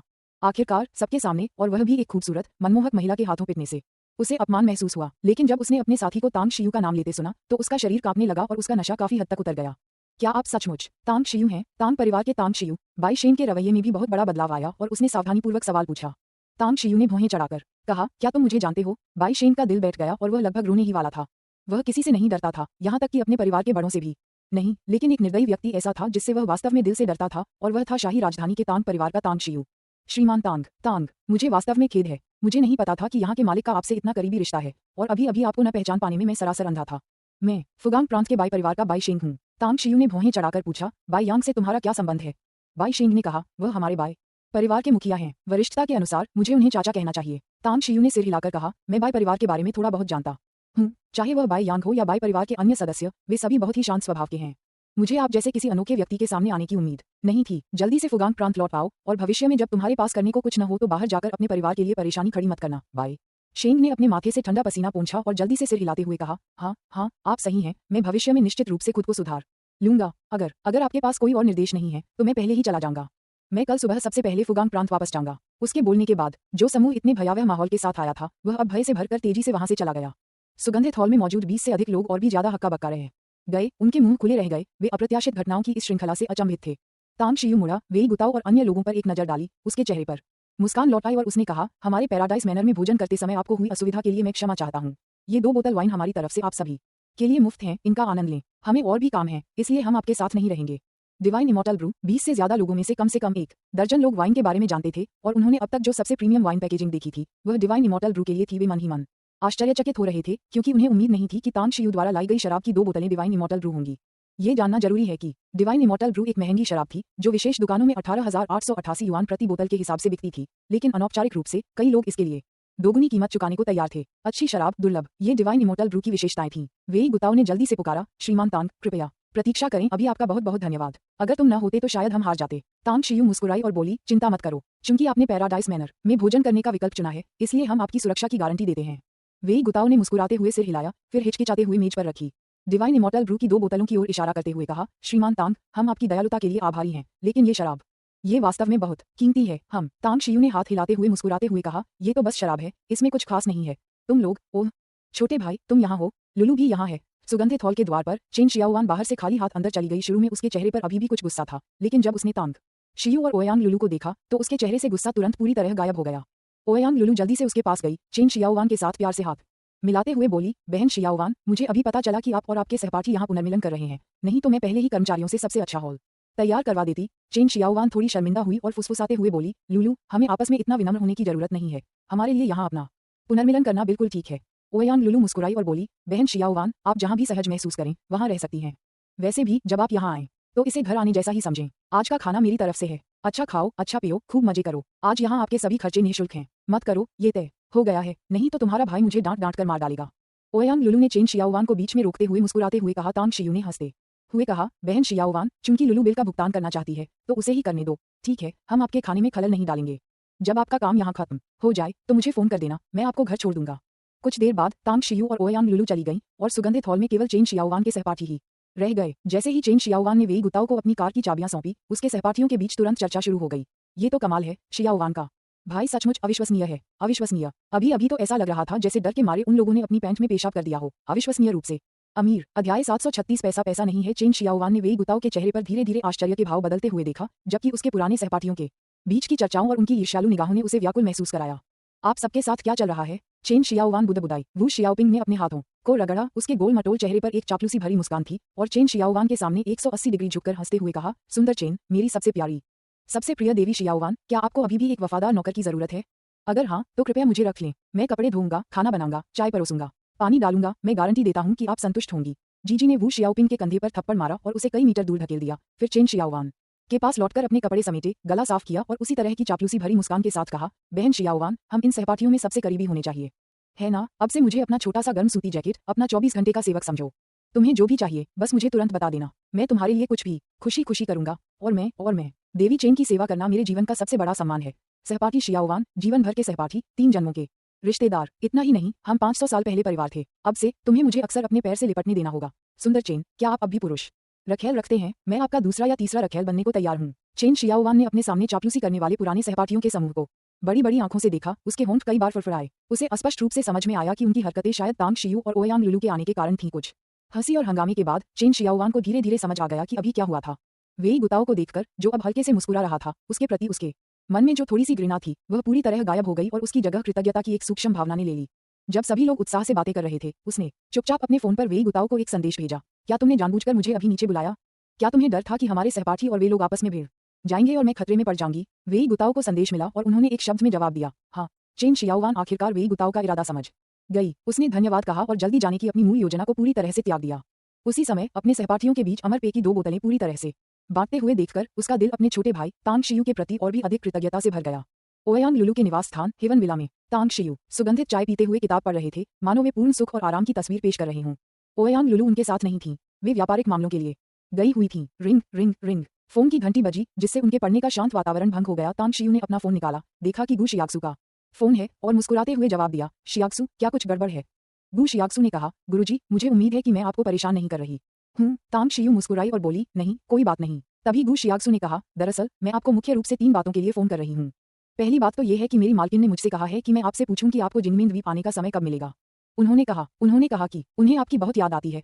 तांग शियू ने कुछ देर सोचा और फिर कहा, शेंग तांग ग्रुप मैजिक सिटी में जल्द ही एक इंजीनियरिंग बोली सम्मेलन आयोजित कर रहा है, इसलिए मैं अभी नहीं जा सकता। यान एयर को बता देना कि इन कुछ व्यस्त दिनों के बाद लगभग एक सप्ताह में मैं जिंगमिन द्वीप जा सकूंगा। गु शियाक्सु ने सहमति जताते हुए आगे कहा, गुरुजी, दूसरी बात उन बच्चों के बारे में है जिन्हें आपने गोद लिया है। रैंच और अन्य लोगों ने पूरे देश से कई बेघर बच्चों को चुना है और उनमें से काफी होनहार हैं। थोड़े समय के प्रशिक्षण और जांच के बाद प्रशिक्षण के लिए चुने गए बच्चों की संख्या 800 हो गई है। जिंगमिन द्वीप में अब और बच्चों को रखने की जगह नहीं है। क्या आपको लगता है कि हमें उन्हें कहीं और बसाना चाहिए? तांग शियू थोड़ा हैरान हुआ। उसे रैंच एंड मिल्स से इतनी लगन की उम्मीद नहीं थी। महज आधे साल में ही उन्होंने इतने सारे बेघर बच्चों को ढूंढ निकाला था। कुछ देर सोचने के बाद उसने कहा, जिंगमिन द्वीप पहुंचने के बाद हम इस मामले पर चर्चा करेंगे। पहले मुझे तीसरी बात बताओ। गु शियाक्सु ने कहा, महाराज, 100 फीस्ट रेस्टोरेंट में पैसे खत्म हो गए हैं। हमारे लोगों ने विदेश से बड़ी मात्रा में बहुमूल्य औषधीय जड़ी बूटियां, साथ ही बहुमूल्य अयस्क, जैड आदि खरीदे थे। अब हमारी विभिन्न सहायक कंपनियों और शाखाओं से सारा पैसा निकल चुका है। इसके अलावा 3000 से अधिक बच्चों का खर्च, 100 फीस्ट रेस्टोरेंट के कर्मचारियों का वेतन और भत्ते, सब कुछ। तांग शियू ने अपनी कनपटी रगड़ी और गु शियाक्सु की बात काटते हुए कहा, तुम्हें मुझे छोटी छोटी बातों के बारे में बताने की जरूरत नहीं है। बस मुझे ये बता दो कि कितने पैसे चाहिए। गु शियाक्सु ने कहा, वित्त विभाग के आंकड़ों के अनुसार आर्थिक स्थिति में अस्थायी सुधार के लिए कम से कम 80 से 100 अरब की आवश्यकता है। बेशक, अगर हमें इससे अधिक मिल जाए तो और भी अच्छा होगा। तांग शियू के होंठ 2 बार फड़फड़ाए। हालांकि उसके पास अभी भी कुछ पैसे थे, लेकिन गु शियाक्सु द्वारा बताई गई रकम ने उसे चौंका दिया। उसे ठीक ठीक पता नहीं था कि उसके खातों में कितने पैसे हैं, लेकिन ज्यादा से ज्यादा 100 अरब के आसपास होंगे। हाल ही में वह पैसों को लेकर चिंतित था और उसने यह उम्मीद नहीं की थी कि गु शियाक्सु का फोन उसकी आर्थिक परेशानियों को और बढ़ा देगा। तांग शियू ने सिगरेट जलाई, कुछ गहरे कश लिए और कहा, मेरे पास भी अभी ज्यादा पैसे नहीं हैं। मैं देख लेता हूँ, फिर मैं अपनी जरूरत के हिसाब से सारे पैसे आपको भेज दूंगा। अगर कम पड़े तो फिर से मुझसे संपर्क करना, मैं कोई ना कोई उपाय निकाल लूंगा। ठीक है। फोन रखने के बाद तांग शियू ने अपनी सिगरेट पी और मोबाइल बैंकिंग के जरिए अपने खाते चेक किए। कई खातों में कुल बैलेंस देखकर वह थोड़ा हैरान रह गया। 98 अरब 120 मिलियन सिगरेट खत्म करने के बाद तांग शियू ने दांत पीसते हुए सीधे गु शियाक्सु को 90 अरब रुपये ट्रांसफर कर दिए। फिर मैजिक सिटी में काम शुरू होने के बाद इंजीनियरिंग परियोजनाओं के लिए उसने शेष 800 मिलियन रुपये तांग शिया को ट्रांसफर कर दिए। पैसे ट्रांसफर करने के बाद उसने अपने आखिरी कार्ड में मौजूद 12 मिलियन रुपये देखे और मन ही मन 2 बार बेबसी से आह भरी। पैसा पैसा पैसा। उसे अभी पैसे की जरूरत थी, भले ही उसे अल्पावधि में इसकी जरूरत न हो, लेकिन मैजिक सिटी में परियोजना शुरू होने के बाद यह एक धन की बर्बादी होगी। इसके अलावा नानहाई क्लेम द्वीप और वो फेन द्वीप के विकास और नवीनीकरण के लिए भी बड़ी मात्रा में पूंजी की आवश्यकता होगी। अगर जियोलोंग द्वीप जून में पूरा हो जाता है तो भी बहुत सी चीजें हासिल करनी होंगी, कम से कम और अधिक जैद खरीदना जरूरी था। शेंग तांग समूह के पास फिलहाल कुछ पैसा था, लेकिन कुछ ही महीनों में शिंगचिंग न्यू सिटी परियोजना में काफी प्रगति हो जाएगी और आंतरिक संपत्ति की खरीद के लिए बड़ी मात्रा में पूंजी की आवश्यकता होगी। धन की वसूली के लिए उन्हें संपत्तियों के बाजार में आने तक इंतजार करना होगा। मैं कम से कम समय में सबसे तेज तरीके से बहुत सारा पैसा कैसे कमा सकता हूँ? तांग शियू ने जुआ खेलने के बारे में सोचा, लेकिन फिर तुरंत ही यह विचार त्याग दिया। पैसा आसमान से तो नहीं गिरता और कैसीनो चलाने वालों को भी कुछ जोखिमों का सामना करना पड़ता है। थोड़ी बहुत कमाई तो ठीक है, लेकिन बहुत ज्यादा जीतना कई लोगों को नाराज कर सकता है। लॉटरी टिकट खरीदें। तांग शियू ने इसके बारे में सोचा और कड़वी मुस्कान के बिना नहीं रह सकी। विभिन्न लॉटरी संगठनों के पुरस्कार पूल में थोड़ी सी धनराशि बाल्टी में एक बूंद के बराबर थी, पर्याप्त से बहुत दूर और बहुत अधिक अवांछित ध्यान आकर्षित करेगी। क्या जानबूझकर परेशानी पैदा करना और कुछ धनी परिवारों से जबरन वसूली करना सही है? तांग शियू ने रूखी हंसी हंसते हुए इस विचार को भी खारिज कर दिया। वह ऐसा अशोभनीय काम करने को तैयार नहीं था जब तक कि कोई उसे अपमानित न करे, अन्यथा वह इतनी बेशर्मी से उन्हें लूटने की हिम्मत नहीं कर पाता। ओह हाँ, अमर खजाना। तांग शियू की आंखों में चमक आ गई, लेकिन ये चमक कुछ ही सेकंड में फीकी पड़ गई। अमर खजाने में कुछ कीमती सामान था या नहीं, इस बात को छोड़ दें तो वह अभी भी 6 नुकीले तारा विन्यास आरेख को पूरी तरह से समझ नहीं पाया था। विन्यास संरचनाओं की गहरी समझ होने के बावजूद भी इसमें छिपे कुछ रहस्य उसे थोड़े पेचीदा लग रहे थे। तांग परिवार से पूछें। तांग शियू इस विचार से थोड़ा निराश महसूस कर रहा था। तांग परिवार के पास अभी भी अच्छी खासी रकम होनी चाहिए थी, लेकिन बूढ़े व्यक्ति द्वारा उसे 50 अरब दिए हुए अभी कुछ ही महीने हुए थे। वह 50 अरब तांग परिवार ने कई वर्षों तक गुप्त रूप से बचाया था। अब उनके पास और पैसा कहां से आएगा जिससे तांग परिवार पर कोई असर न पड़े? 2 घंटे बाद जब ओयांग लुलू अपने घर लौटी और बेडरूम का दरवाजा खोला तो उसे तुरंत धुएं की तेज गंध से घुटन हुई और वह कई बार खांसी। गर्म कमरा धुएं से भरा हुआ था, जिसके कारण ओयांग लुलू को अंदर जाते समय अपनी नाक ढकनी पड़ी। जल्दी से खिड़की खोलने के बाद उसने सोफे पर खोई हुई तांग शियू को देखा और मजाकिया अंदाज में डांटा, तुम इतना ज्यादा धूम्रपान क्यों कर रही हो? बहुत बदबू आ रही है। तांग शियू होश में आया और उसने महसूस किया कि कमरा धुएं से भरा हुआ है। उसने सिर हिलाया और हंसते हुए कहा, मैं किसी बात में खोया हुआ था और मुझे पता ही नहीं चला कि मैंने इतनी सिगरेट पी ली है। ओयांग लुलू के चेहरे के भाव बदल गए और उसने चिंता से पूछा, तुम क्या सोच रहे थे? क्या कोई बात तुम्हें परेशान कर रही थी? तांग शियू ने बेबसी से कहा, मेरे पास पैसे कम पड़ रहे हैं। अभी कुछ देर पहले तक मैं एक अमीर आदमी था जिसके पास लगभग 10 अरब की बचत थी, लेकिन देखते ही देखते मैं इतना गरीब हो गया कि मेरे पास सिर्फ खाली बैंक कार्ड ही बचे हैं। ओयांग लुलू ने आश्चर्य से पूछा, पैसा कहाँ है? तांग शियू ने कहा, शियाक्सु ने मुझे फोन किया और बताया कि 100 फीस्ट रेस्टोरेंट में पैसों की कमी है, इसलिए मैंने सीधे उसे 9 अरब रुपये दे दिए। शेंग तांग ग्रुप मैजिक सिटी में अपना मुख्यालय और एक औद्योगिक पार्क बनाने की तैयारी कर रहा है, इसलिए मैंने बाकी बचे 800 मिलियन रुपये कांग शिया को दे दिए। कांग शिया को पहले दिए गए पैसों के साथ मिलाकर ये परियोजना के शुरुआती चरण के लिए काफी होना चाहिए, लेकिन मेरे पास अब पैसे नहीं बचे हैं। ओयांग लुलू ने अपना बटुआ निकाला, उसमें से एक बैंक कार्ड निकाला और मुस्कुराते हुए कहा, मैं आप जैसे अरबों खरबों की संपत्ति वाले अमीर आदमी से तो तुलना नहीं कर सकती, लेकिन जिंगमेन द्वीप की सारी निजी संपत्ति और हेवन विला से होने वाली आमदनी लगभग 80 मिलियन इस कार्ड में है। आप इसे अभी जेब खर्च के तौर पर इस्तेमाल कर सकते हैं। जब पैसे खत्म हो जाएं तो मुझे बता देना। ओह, तांग शियू ने 2 बार खांसा और ओयांग लुलू का हाथ पीछे धकेल दिया। वह केवल निराशा में शिकायत कर रहा था और उसका ओयांग लुलू से पैसे लेने का कोई इरादा नहीं था। ओयांग लुलू के थोड़े बदले हुए भाव को देखकर तांग शियू ने उसे सीधे अपनी बाहों में खींच लिया, उसे अपनी गोद में बिठाया और मुस्कुराते हुए कहा, मैं अभी भी 10 से 20 मिलियन का इंतजाम कर सकता हूँ। मेरे पास जेब खर्च की कमी नहीं है। मैं बस ये सोच रहा हूँ कि कम समय में और अधिक पैसा कैसे कमाया जाए। तुम अभी के लिए इस कार्ड पर पैसे रखो। जब मुझे वास्तव में इसकी जरूरत होगी तो तुम्हें इसे देने की जरूरत नहीं होगी। मैं खुद मांग लूंगा। ओयांग लुलू ने संतुष्टि से सिर हिलाया। कार्ड वापस लेते हुए उसने कहा, खैर, मैंने आपसे वादा कर दिया है। मेरा सारा पैसा आपका है और मेरी सारी संपत्ति आपकी है। अगर आपको जरूरत हो तो मैं हेवन विला भी बेच सकती हूँ। संक्षेप में, अगर आपको किसी चीज की जरूरत हो तो बस मुझे बता दीजिए। अध्याय 737 अमूल्य दीर्घायु गोली। पहला अपडेट, मासिक टिकटों की तलाश। तांग शियू ने ओयांग लुलू से पैसे नहीं लिए, अपने पुरुषवादी रवैये के कारण नहीं, बल्कि इसलिए कि उसे वास्तव में उनकी जरूरत नहीं थी। जब तक ओयांग लुलू उसे दसियों या सैकड़ों अरबों डॉलर नहीं दे देती, तब तक शायद इससे उसकी वित्तीय कठिनाइयां लंबे समय तक के लिए हल हो सकती हैं। कुछ देर बातचीत करने के बाद तांग शियू को चेन शियाओवान का फोन आया। रात के 10 बजे तांग शियू चेन शियाओवान को उसके आवासीय क्षेत्र बिशान लेक कम्युनिटी तक वापस ले गया और जब वह अपने अपार्टमेंट भवन के प्रवेश द्वार में ओझल हो गई, तभी उसने अपनी कार दोबारा स्टार्ट की। इसके बाद वह टॉमसन विला क्षेत्र में गया और फोन पर जू यू से संपर्क करने और यह जानने के बाद कि उसने अभी तक आराम नहीं किया है, वह उसके विला में चला गया। उसने चप्पल पहन ली और अपनी जैकेट उतार दी। तांग शियू बैठक के सोफे पर बैठी थी और उसने पजामा पहने और अपने लंबे बाल खुले रखे हुए जू यू से पूछा, क्या तुम्हारे पास अभी भी पर्याप्त पैसे हैं? जू यू ने सिर हिलाकर कहा, अभी के लिए हाँ। तांग शियू ने अपना फोन निकाला, 10 मिलियन युआन उस बैंक कार्ड में ट्रांसफर किए जो उसने पहले ही जू यू को दिया था और फिर कहा, हाल ही में मेरे पास पैसों की कमी रही है, इसलिए अपने खर्चों में मितव्ययी रहने की कोशिश करें। मैंने अभी अभी कार्ड में 10 मिलियन ट्रांसफर किए हैं और मेरे पास खुद के सिर्फ 2 मिलियन बचे हैं। जू यू ने उत्सुकता से पूछा, क्या कुछ हुआ है? तांग शियू ने सिर हिलाते हुए कहा, कुछ खास नहीं, बस मैंने थोड़ा ज्यादा विस्तार कर लिया है और शुरुआती निवेश काफी बड़ा है। एक बार जब हम इस साल या उससे कुछ अधिक समय को पार कर लेंगे तो सब ठीक हो जाएगा। जू यू ने चुपचाप सिर हिलाया और कुछ पल तांग शियू से बातचीत की, फिर वह जल्दी से रसोई में गई, एक नया एप्रन पहना, अपनी विशेष औषधीय आहार पकाना शुरू किया और फिर बैठक में लौट आए। क्या कल तुम्हारे पास समय है? कुछ गड़बड़ है? जू यू ने सिर हिलाकर कहा, दरअसल अगर तुम आज रात नहीं आते तो मैं तुमसे कल संपर्क करता। कल दोपहर मुझे जड़ी बूटी बाजार में एक दुर्लभ फल मिला, लेकिन उसकी कीमत बहुत अधिक थी और मेरे पास उतने पैसे नहीं थे। दुर्लभ फल। हालांकि तांग शियू अच्छी तरह से पढ़ा लिखा था और उसे हजारों पारंपरिक चीनी औषधीय जड़ी बूटियां याद थीं, उसने इस नाम के बारे में कभी नहीं सुना था। जू यू ने कहा, ये दुर्लभ फल एक आध्यात्मिक फल है जो मियाओ शिंजियांग के एक विशेष क्षेत्र में उगता है। ये बहुत कीमती और अत्यंत दुर्लभ है। जब मैं बच्चा था तब मैंने सुना था कि हमारे पूर्वजों ने एक बार 2 दुर्लभ फल प्राप्त किए थे, जिनका उपयोग कुछ रक्तजनित वायरस के इलाज के लिए दवा में किया जाता था। इसके अतिरिक्त कुछ विशिष्ट कलाओं के साधकों के लिए इसके बहुत ही जादुई प्रभाव भी होते हैं। मुझे ठीक से पता नहीं है कि इसके विशिष्ट प्रभाव क्या होंगे। तांग शियू ने पूछा, आपको जड़ी बूटी बाजार में जो दुर्लभ फल मिला उसकी क्या कीमत तय की गई थी? जू यू मुस्कुराई और बोली, उस दुकान के मालिक ने उस दुर्लभ फल को व्हाइट फ्रॉस्ट फ्रूट समझ लिया, जो कि बहुत कीमती होता है और जिसकी कीमत लगभग 4 से 5 मिलियन होती है। मालिक को यह नहीं पता है कि अगर कोई जानकार व्यक्ति इसे दुर्लभ फल के रूप में पहचान ले तो लोग इसे 100 मिलियन से अधिक कीमत पर भी खरीदने के लिए टूट पड़ेंगे। तांग शियू ने अचंभित होकर पूछा, क्या आप पारंपरिक चीनी चिकित्सा को समझते हैं? जू यू मुस्कुराई और बोली, हमारे मियाओ शिंजियांग क्षेत्र के लोग इसे अलग अलग स्तर पर समझते हैं और मैंने बचपन से ही अपने दादा और पूर्वजों से चिकित्सा की शिक्षा ली है। हालांकि मेरे चिकित्सा कौशल असाधारण नहीं है, फिर भी मैं सामान्य, कठिन और जटिल बीमारियों का इलाज कर सकता हूँ। 4 साल पहले चीनी चिकित्सा समुदाय द्वारा प्रकाशित 100 स्कूलों के विविध रोग नामक एक चिकित्सा पुस्तक का एक अंश मेरे द्वारा संकलित किया गया था। तांग शियू की आंखें चमक उठीं और वह अचानक दिलचस्पी लेने लगा। उसने पूछा, मुझे अचानक ऐसा लग रहा है कि एक ऐसा व्यवसाय है जो आपके लिए बहुत उपयुक्त है और अगर इसे अच्छे से किया जाए तो इससे काफी पैसा कमाया जा सकता है। जू यू मुस्कुराई और बोली, क्या काम है? तांग शियू ने कहा, उच्च गुणवत्ता वाली जड़ी बूटी की दवाइयों का व्यापारी। जू यू ने उलझन में पूछा, इसका क्या मतलब है? तांग शियू ने कहा, जहां तक मुझे पता है हमारे देश के सभी प्रमुख शहरों में पारंपरिक चीनी दवा के बड़े बाजार हैं और यहाँ तक कि दूसरे और तीसरे दर्जे के शहरों में भी जड़ी बूटी के बाजार हैं। इन बाजारों में बड़ी संख्या में सामान्य जड़ी बूटियों के साथ कुछ मूल्यवान जड़ी बूटियां भी मिली हुई हैं। मुझे एक बार साधारण जड़ी बूटी की दुकानों से कुछ बहुत ही कीमती जड़ी बूटियां मिली। जू यू ने आश्चर्य से पूछा, आपका मतलब छिपे हुए खजाने ढूंढना है? तांग शियू ने सिर हिलाया और मुस्कुराते हुए कहा, आप ऐसा कह सकते हैं। हालांकि आपकी क्षमता सीमित है, इसलिए आप खोज में मदद के लिए कुछ लोगों को भर्ती कर सकते हैं। आदर्श रूप से आप उन्हें अल्पकालिक प्रशिक्षण दे सकते हैं ताकि वे जड़ी बूटियों के नाम, प्रभाव और आकृतियों को याद रख सकें। खरीदते समय वे आपको तस्वीरें या वीडियो भेज सकते हैं और आप उनका अस्थायी रूप से मूल्यांकन कर सकते हैं। खरीदने या न खरीदने की बात करें तो आप उन्हें दूर से भी नियंत्रित और निर्देशित कर सकते हैं। जू यू की आंखें चमक उठी। तांग शियू के स्पष्टीकरण से उसे एहसास हुआ कि यह वास्तव में पैसा कमाने का एक बहुत अच्छा तरीका है। सबसे महत्वपूर्ण बात यह है कि भले ही वह थोड़ा कम पैसा कमाती, लेकिन मूल्यवान जड़ी बूटियां प्राप्त करके वह उन्हें अपने उपयोग के लिए भी रख सकती थी। मैं उसे करने की एक कोशिश तो करूंगा। तांग शियू मुस्कुराई और बोली, इसे कैसे करना है यह आप तय करें। आधे महीने के भीतर मैं आपको एक और राशि दे दूंगा। किसी भी तरह का दबाव महसूस न करें, बस इसे कुछ करने के अवसर के रूप में लें। जू यू ने धीरे से अपना सिर हिलाया और कहा, आपको मुझे और पैसे देने की जरूरत नहीं है।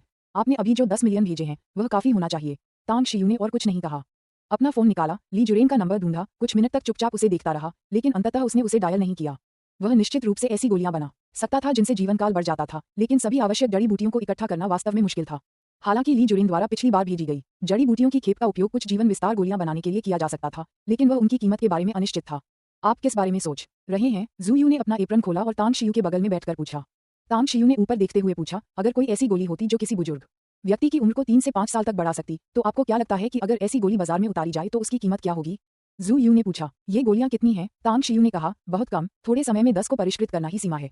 जू यू ने काफी देर तक विचार करने के बाद धीरे से कहा, दुर्लभता ही चीजों को कीमती बनाती है और जीवन सर्वोपरि है। वर्तमान में देश और विदेश दोनों ही स्तरों पर कई वास्तव में धनी व्यक्तियों के पास ऐसे लोग हैं जो मृत्यु के कगार पर हैं। अगर वे 3 साल और भी जी सकें तो शायद वे बड़ी रकम खर्च करने को तैयार होंगे।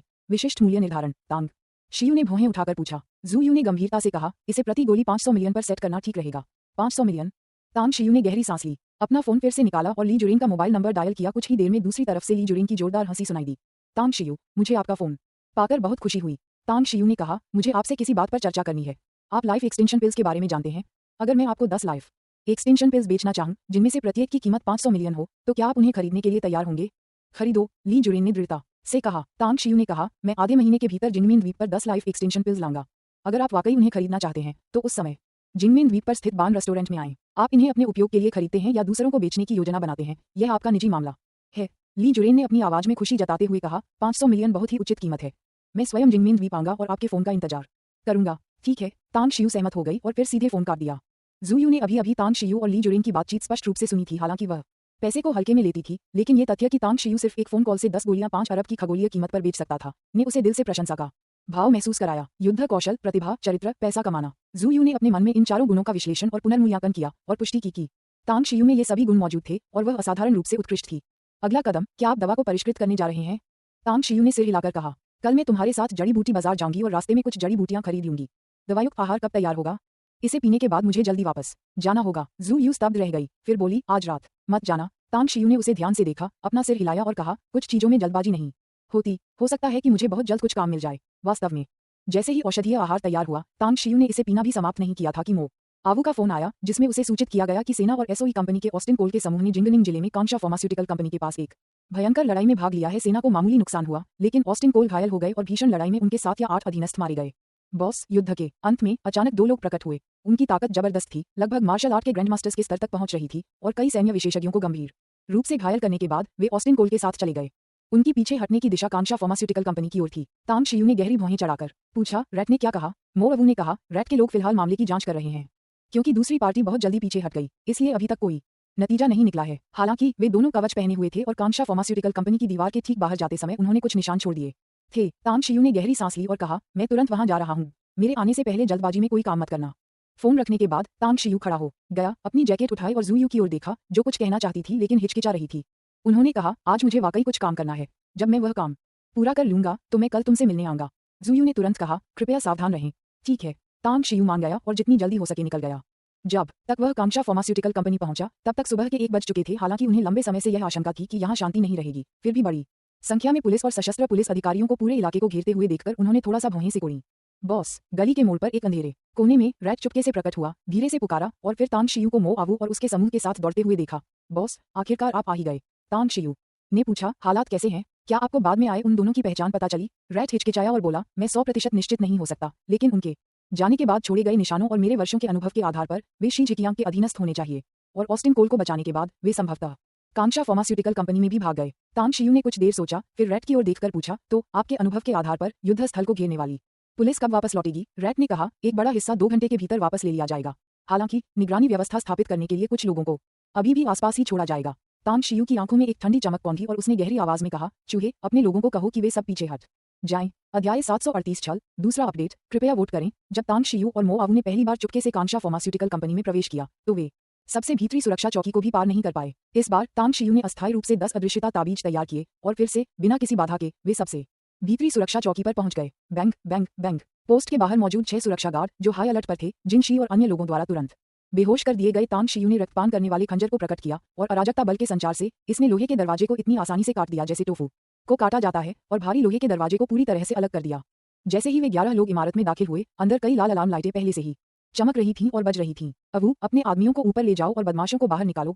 याद रखना, हो सके तो किसी को जान से मारने की कोशिश मत करना, बस उन्हें बेहोश कर देना। तांग शियू ने निर्देश दिया। हाँ, मो आवू ने 4 विशेषज्ञों को लेकर सीढ़ियों से ऊपर की ओर दौड़ते हुए उत्तर दिया। तांग शियू लिफ्ट के सामने खड़ी थी। लिफ्ट के दरवाजे को ठंडी निगाहों से घूर रही थी। बाहर की स्थिति और अलार्म की तेज आवाज को देखते हुए तांग शियू ने अनुमान लगाया कि कोई न कोई जरूर बाहर भागेगा। दरअसल आधे मिनट बाद ही लिफ्ट का दरवाजा अचानक खुला और काले कवच पहने 6 आदमी लगभग 2 मीटर लंबी तलवारें लिए हुए बिजली की तरह बाहर निकल आए। अलर्ट! जो व्यक्ति सबसे पहले बाहर निकला उससे एक तीक्ष्ण आभा निकल रही थी। लिफ्ट के दरवाजे से बाहर निकलने के बाद वह क्षण भर के लिए स्तब्ध रह गया, क्योंकि आंतरिक पहचान से संकेत मिला था कि लिफ्ट के दरवाजे के बाहर कई घुसपैठिए होने चाहिए थे, तो अब कोई क्यों नहीं था। हालांकि शी झिकियांग के शीर्ष प्रवर्तक के रूप में उनकी सतर्कता अभी भी बहुत अधिक थी। तांग शियू मुख्य अभिनेता के सामने हाथ बांधकर खड़ी थी और उसकी सतर्क निगाहों को देख रही थी। तांग शियू ने उसके माथे पर जोरदार घूंसा मारा। हेलमेट पहने होने के बावजूद अत्यधिक बल के कारण हेलमेट में गड्ढा पड़ गया और प्रहार का गहरा प्रभाव उनकी कनपटी पर पड़ा। बैंक बख्तरबंद आदमी जमीन पर गिर पड़ा, लेकिन वह अत्यधिक बल से मारा नहीं गया। जैसे ही जिन शी और अन्य लोग तुरंत बाकी 5 बख्तरबंद आदमियों के खिलाफ आगे बढ़े, तांग शियू द्वारा गिराए गए व्यक्ति ने अपना सिर हिलाने के लिए संघर्ष किया, अपनी बाहों के सहारे खुद को ऊपर उठाने की कोशिश की और अपने पैरों पर वापस खड़े होने की कोशिश की। दिलचस्प। तांग शियू ने कवचधारी व्यक्ति की पीठ पर पैर रखा, उसे जमीन पर गिरा दिया और उपहास करते हुए कहा, तुम्हारी ताकत काफी है मेरे भारी मुके को सहने में सक्षम होने के लिए। इस कवच की सुरक्षा भी अच्छी है, लेकिन अफसोस की बात है कि यह आप पर थोड़ा बेमेल लग रहा है। महज 10 सेकंड के भीतर बाकी 5 बख्तरबंद सैनिकों को जिन शी और अन्य लोगों ने मार गिराया। एक तेज लात से जिन शी ने तांग शियू के पैर के नीचे कवचधारी व्यक्ति को गिरा दिया और पूछा, बॉस, ये लिफ्ट भूमिगत मार्ग की ओर जानी चाहिए, क्या हम नीचे चलें? नीचे जाओ। तांग शियू लिफ्ट में घुस गई और बाकी लोग जल्दी से अंदर घुस गए, तांग शियू को अंदर ही सुरक्षित रखते हुए। जैसे ही लिफ्ट नीचे उतरने लगी, लगभग 10 सेकंड बाद लिफ्ट का दरवाजा सीधे खुल गया। जब लिफ्ट के बाहर 10 से अधिक बख्तरबंद सैनिकों ने तांग शियू और उसके समूह को देखा, तो पहले कुछ लोगों ने तुरंत हमला शुरू कर दिया। पफ पफ पफ कई उड़ने वाली तलवारें प्रकट हुईं और जैसे ही तलवार की रोशनी चमकी, कठोर कवच आसानी से कट गया और 4 या 5 कवचधारी पुरुष तुरंत मारे गए। भूमिगत स्थान विशाल था, जिसमें 2 अपेक्षाकृत बड़े हॉल और 1 दर्जन से अधिक विशाल कमरे थे।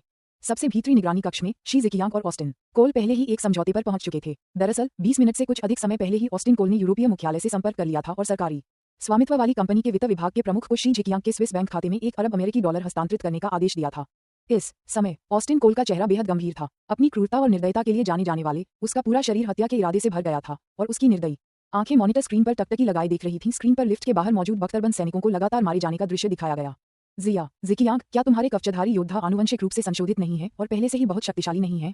दुश्मन उन्हें इतनी आसानी से क्यों मार सकता है? ध्यान से देखो, दुश्मन तो बंदूकें भी इस्तेमाल नहीं कर रहे हैं, वे तलवारें इस्तेमाल कर रहे हैं।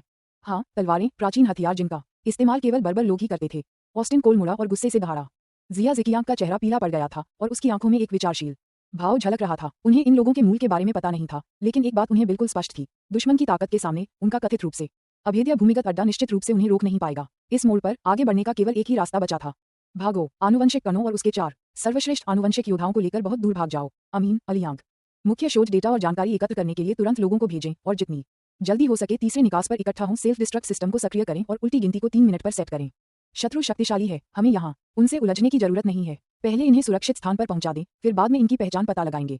ज़िकियांग अचानक खड़े हो गए और गंभीर निर्देश देते हुए बाहर चले गए। गुस्से से भरे चेहरे के साथ ऑस्टिन कोल दरवाजे को रोकने के लिए आगे बढ़ा। उसने झटपट एक पिस्तौल निकाली, उसे शी ज़िकियांग के सिर पर तान दिया और दहाड़ते हुए कहा, शी ज़िकियांग, मुझे गंभीरता से संदेह है कि तुम मुझे धोखा देने की कोशिश कर रहे हो। हमने पहले ही सभी आनुवंशिक कण और अनुसंधान डेटा खरीद लिया है और जाहिर है आपके पास अभी भी बैकअप मौजूद हैं। ज़िकियांग ने भौहें चढ़ाकर ठंडे स्वर में कहा, श्रीमान कोल, कृपया अपने शब्दों और कार्यों पर ध्यान दें। अगर मैं तुम्हें धोखा देना चाहता तो सरकारी कंपनी द्वारा मुझे पैसे हस्तांतरित करते ही मैं लोगों को तुम्हें मारने के लिए भेज देता, न कि अब तक इंतजार करता। बाहर जिन लोगों को मारा जा रहा है वे मेरे अधीनस्थ कर्मचारी हैं, वे विशेषज्ञ हैं जिन्हें मैंने आनुवंशिक कणों का उपयोग करके प्रशिक्षित किया है। उन पर इस्तेमाल किए गए आनुवंशिक कणों के अलावा उनके लिए विशेष रूप से तैयार किया गया कवच भी है। क्या आपको पता है कि कवच के एक सेट की कीमत कितनी होती है? एक कवच सेट की कुल कीमत 4 मिलियन अमेरिकी डॉलर है। देखो, मैंने इतने कम समय में कितना कुछ खो दिया है। ऑस्टिन कोल हिचकिचाया। उसे ये भी लगा कि अगर ज़िकियांग उसे धोखा देना चाहता है तो इस तरह का कड़वा नाटक करने की कोई जरूरत नहीं है। आखिरकार वे आनुवंशिक योद्धा बहुत शक्तिशाली थे और वे कभी वफादार अधीनस्थ थे जिन्होंने शी ज़िकियांग के साथ जीवन और मृत्यु का सामना किया था। अपने जीवन का उपयोग अभिनय करने के लिए करना अपने जीवन का उपयोग स्वयं को मारने के लिए करने से बेहतर नहीं था। अच्छी तरह सोच विचार करने के बाद उसने अपनी पिस्तौल एक तरफ रख दी और जैसे ही उसकी नजर वापस मॉनिटरिंग स्क्रीन पर पड़ी, एक तेज धार वाला खंजर सीधे उसकी गर्दन के किनारे पर जा लगा। अभिनय करने वाले व्यक्ति ज़िकियांग थे। इस समय ज़िकियांग का चेहरा हत्या के इरादे से भरा हुआ था और उसने गुर्राते हुए कहा, एसओई कंपनी के सभी लोगों को मार डालो। बैंक बैंक बैंक गोलियों की आवाजें गूंजी, लेकिन किसी को गोली नहीं लगी। ऑस्टिन कोल के अधीनस्थों ने गोली चलाई, लेकिन उनके गोली चलाने का समय 2 सेकंड से भी कम था। इससे पहले कि उन्हें तेज खंजर और ब्लेड से महत्वपूर्ण अंगों पर वार किया गया, अमीन और अकियांग ने ऑस्टिन कोल के 8 या 9 अधीनस्थों को तुरंत मार डाला और फिर उन लोगों द्वारा ले जाए जा रहे 2 ब्रीफकेस उठा लिए। ज़िकियांग नीचे बैठ गया, हाथ बढ़ाकर ऑस्टिन कोल को थपथपाया, जो अपनी गर्दन पकड़े हुए कांप रहा था, और ताना मारते हुए कहा, अगर बाहरी दुश्मन आक्रमण नहीं कर रहे होते तो मुझे तुम्हें मारने की जरूरत नहीं पड़ती, लेकिन आपको लगता है कि मैं आपको धोखा दे रहा हूं, और अगर मैं आपकी बात नहीं मानता तो यह आपके साथ बहुत अन्याय होगा। तुम मर चुके हो और मैं तुम्हारी मौत का दोष हमलावरों पर मर सकता हूं, जो मेरे लिए दोष लेने के समान है। बॉस को फोन कर रहा हूँ, बॉस को फोन कर रहा हूँ। आत्मविनाश प्रणाली सक्रिय हो गई है। ये 3 मिनट में फट जाएगी। अमीन के कंधे पर लगे वॉकी टॉकी से धीमी आवाज आए। जिया ज़ेकियांग अचानक खड़ा हो गया, सीधे ऑस्टिन कोल को पैरों से कुचलकर मार डाला और फिर गहरी आवाज में कहा, बाकी लोगों को तुरंत तीसरे निकास की ओर निकलने के लिए सूचित करो। बाहर मौजूद लोगों से कहें कि वे गाड़ियां तैयार करें और जितनी जल्दी हो सके यहां से निकल जाएं। भूमिगत बेस लिफ्ट के बाहर इस बार तांग शियू और जिनशी के समूह ने कोई दया नहीं दिखाई। 20 सेकंड के भीतर ही 1 दर्जन से अधिक बख्तरबंद सैनिक मारे गए। जैसे ही काले सूट पहने, हथियारों से लैस दर्जनों हटे कट्टे आदमी अंदर के गलियारे से बाहर निकले, जिनशी और अन्य लोग तेजी से फैल गए। प्रत्येक ने छिपने की जगह ढूंढी और एक भयंकर हमला शुरू कर दिया। बर्फ की सुइयां। तांग शियू ने चकमा नहीं दिया, बल्कि हवा से बर्फ की सुइयां बनाने के लिए मंत्रों का प्रयोग किया। काले सूट पहने हुए जो भी व्यक्ति वहां दिखाई देता, उसे बर्फ की सुई से शरीर के किसी महत्वपूर्ण अंग पर चोट पहुंचाई जाती। जैसे ही वे तेजी से अंदर की ओर बढ़े, काले सूट पहने दर्जनों लोग मारे गए। अचानक आगे गलियारे में 2 गंजे हटे कट्टे आदमी दिखाई दिए। दोनों पक्ष अचानक आमने सामने आ गए और दोनों गंजे आदमियों ने तुरंत जिनशी और सामने खड़े अन्य लोगों पर हमला कर दिया। जैसे ही वे तेजी से आगे बढ़े, उन्होंने पहले ही तेज धार वाले खंजर निकाल लिए थे। स्लैश। जिनशी और अन्य लोगों ने मन ही मन उपहास किया और अपनी उड़ती हुई तलवारों को नियंत्रित करते हुए दोनों गंजे आदमियों की ओर वार किया। उनकी निश्चित रूप से होने वाली हत्या को उन 2 गंजे आदमियों ने पल भर में टाल दिया। घुसपैठिए, मर जाओ। चेहरे पर चाकू के निशान वाले गंजे आदमियों में से एक ने अपनी कटार लहराते हुए जिनशी के चेहरे की ओर वार किया और उपहास किया। हालांकि जैसे ही खंजर जिनशी की आंखों से मात्र कुछ सेंटीमीटर दूर था, 2 बर्फीली सुइयां पल भर में उसकी आंखों के सॉकेट में घुस गईं। गंजे आदमी के मुंह से एक दिल दहला देने वाली चीख निकली और उसका भयंकर हमला तुरंत पीछे हट गया। जैसे ही उसने सहज रूप से बचने की कोशिश की, पीछे से आती हुई एक उड़ती हुई तलवार उसकी कमर में जा लगी। तांग शियू का चेहरा गुस्से से लाल हो गया और वह चिल्लाया, लड़ाई के दौरान हर कोई अपनी पूरी ताकत लगा दे। जिनशी और अन्य लोगों ने शर्मिंदगी के भाव दिखाए, तुरंत अपने प्रतिस्पर्धी विचारों को त्याग दिया और अपनी उड़ती हुई तलवारों को नियंत्रित करके एक तलवार सरनी बनाई, जिससे दूसरे गंजे आदमी को मार डाला। 2 मिनट बाद तांग शियू, जिनशी और अन्य लोगों के साथ पहले ही तीसरे निकास पर पहुंच चुके थे। ऑस्टिन कोल और उसके अधीनस्थों की दुखद मौतों के बारे में तांग शियू ने पहले ही अनुमान लगा लिया था कि इसके पीछे शी जिकियांग का हाथ है, लेकिन उसे जरा भी दया नहीं आई। पहले से ही बंद निकास द्वार को देखकर उसने उपहास किया, फिर से रक्तपान करने वाले खंजर को प्रकट किया और पूरे भारी दरवाजे को काट डाला। कांक्षा फार्मास्यूटिकल कंपनी के एक कारखाने की इमारत के अंदर शी जिकियांग और उनके 1 दर्जन से अधिक अधीनस्थ पहले ही बाहर निकल चुके थे। उसके चेहरे पर तिरस्कार का भाव आ गया और वह कारखाने की इमारत से बाहर निकलते हुए गहरी आवाज में पूछने लगा, क्या अफेंग और कियांग जी अभी तक बाहर नहीं आए हैं? अमीन ने सिर हिलाते हुए कहा, शायद वे बाहर नहीं निकल पाएंगे। जिया ज़ेकियांग की आंखों में तीव्र हत्यारा इरादा झलक रहा था और उसने भयावह स्वर में कहा, भूमिगत अड्डे के विस्फोट होने में 1 मिनट से भी कम समय बचा है। चूंकि वे बाहर नहीं निकल सकते, इसलिए उन दुश्मनों को भी उनके साथ ही दफना दिया जाए। सभी डेटा और आनुवंशिक कणों को बाहर निकाल लिया गया है ना? उन सभी को बाहर लाया गया है। अमीन ने सिर हिलाकर कहा, वधु वधु वधु वधु। फैक्ट्री भवन के बाहर 6 एसयूवी गाड़ियां तुरंत रुक गईं, जिनमें से प्रत्येक में केवल एक ही ड्राइवर था। ये वे लोग थे जिन्हें जी ज़ेकियांग ने तीसरे निकास द्वार पर उनसे मिलने के लिए बुलाया था।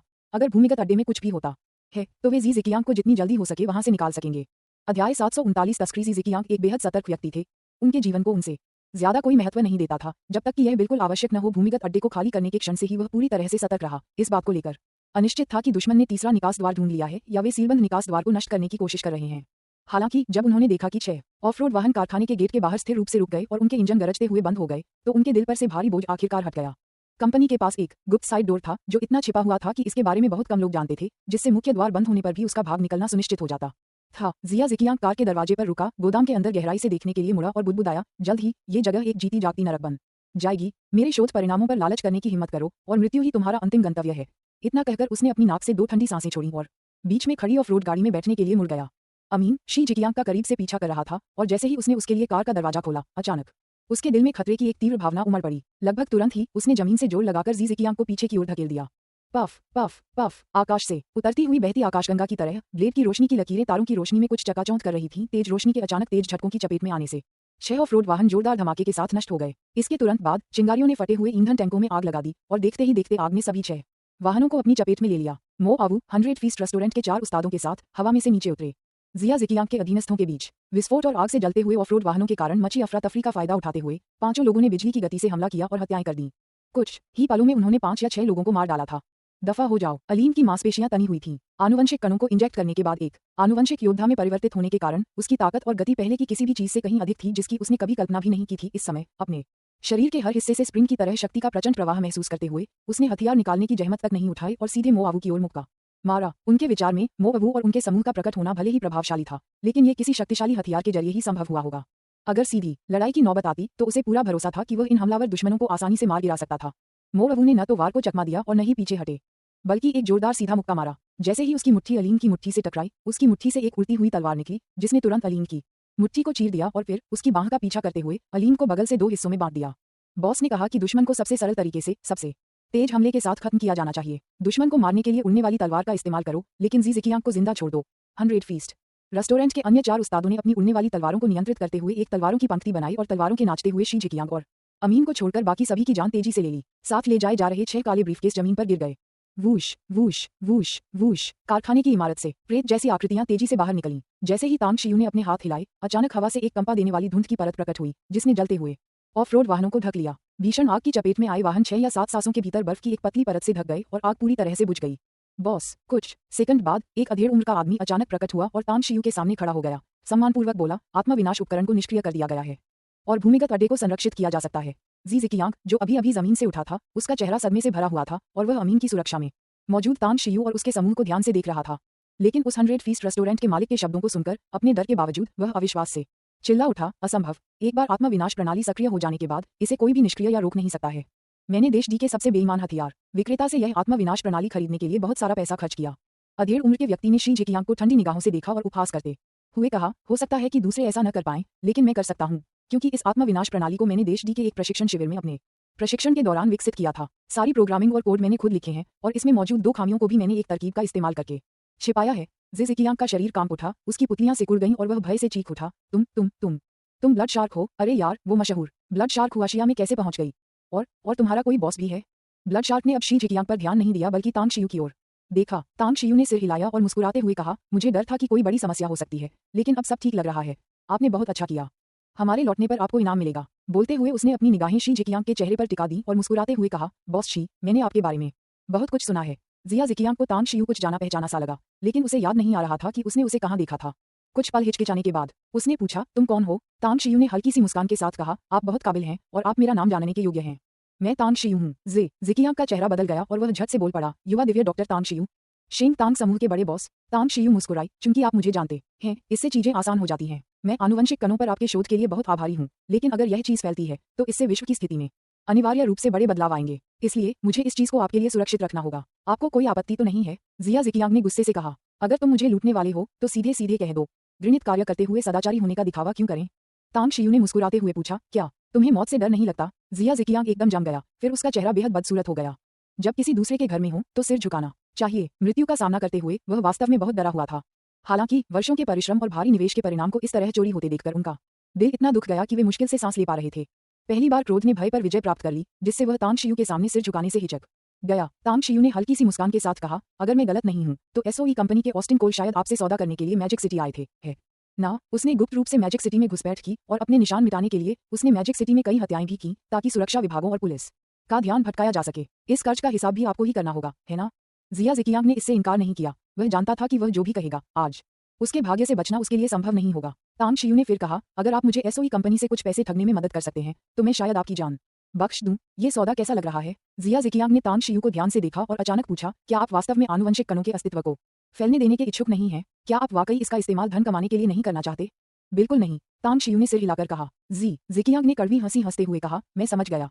सच कहूं तो एसओई कंपनी ने पहले ही 1 अरब अमेरिकी डॉलर एक स्विस बैंक में मेरे गुमनाम खाते में ट्रांसफर कर दिए हैं, लेकिन मैं इसे आपको बिल्कुल नहीं दूंगा। जब तक मैं जीवित हूं, आनुवंशिक कणों के बारे में जानकारी लीक होने की संभावना बनी रहेगी। शायद आपने अपने मन में मुझे पहले ही मौत की सजा सुना दी है ना? क्योंकि केवल मृत व्यक्ति ही रहस्यों को हमेशा के लिए छिपा सकते हैं। तांग शियू कुछ पल चुप रही, फिर धीरे से सिर हिलाकर बोली, आपने सही अनुमान लगाया। ये बहुत दुख की बात है कि आप जैसे प्रतिभाशाली व्यक्ति को आज रात दुनिया से विदा होना पड़ेगा। जिकियांग ने मो आवू और 100 फीस्ट रेस्टोरेंट के अन्य मास्टर्स की ओर मुड़कर देखा और उपहास करते हुए कहा, आनुवंशिक कणों का मूल्य पैसे से बिल्कुल भी नहीं मापा जा सकता। इन चीजों का होना धन, शक्ति और प्रतिष्ठा प्राप्त करने के बराबर है। यदि इसका प्रयोग स्वयं पर भी किया जाए तो अपार शक्ति प्राप्त की जा सकती है। क्या आपको सच में लगता है कि इतने सारे अधीनस्थों को उन्हें छीनने के लिए भेजने से ये खबर लीक नहीं हो सकती? हा, लोग दौलत के लिए मरते हैं और पक्षी खाने के लिए। कौन जाने, हो सकता है आपका कोई अधीनस्थ आनुवंशिक कणों के लिए आपको धोखा दे दे। तांग शियू ने उपहास भरी मुस्कान दिखाई और मो आवू और अन्य 10 लोगों ने भी तिरस्कार के भाव प्रदर्शित किए। तांग शियू ने सिर हिलाया और मुस्कुराते हुए कहा, मुझे लगा था कि तुम बहुत चतुर हो, लेकिन मुझे उम्मीद नहीं थी कि तुम इतनी मूर्खतापूर्ण बात कहोगे। आज रात जब से हमने शुरुआत की है, क्या आपको अभी तक कुछ भी समझ नहीं आया है? जिकियांग ने भौहें चढ़ाकर कहा, क्या? तांग शियू ने अपनी उंगली टेढ़ी की और रक्त पीने वाला खंजर उसकी उंगली के चारों ओर घूमने लगा। उसके एक विचार से ही रक्त पीने वाला खंजर खूनी रोशनी के साथ चमक उठा और पीछे से अमीन के गले और फिर उसके दिल को भेद गया। 1 सेकंड से भी कम समय में ये तैरता हुआ वापस तांग शियू की उंगली पर आ गया। जेनेटिक योद्धा हमारे लिए एक मजाक हैं। आपके वे कवचधारी योद्धा और आपके 4 बेहद शक्तिशाली अधीनस्थ, सभी ने आनुवंशिक कणों का उपयोग किया होगा, है ना? वे वाकई बहुत मजबूत हो गए थे, लेकिन हमारे सामने वे बिखरती हुई मिट्टी की तरह थे, जिन्हें चींटी की तरह कुचलना आसान था।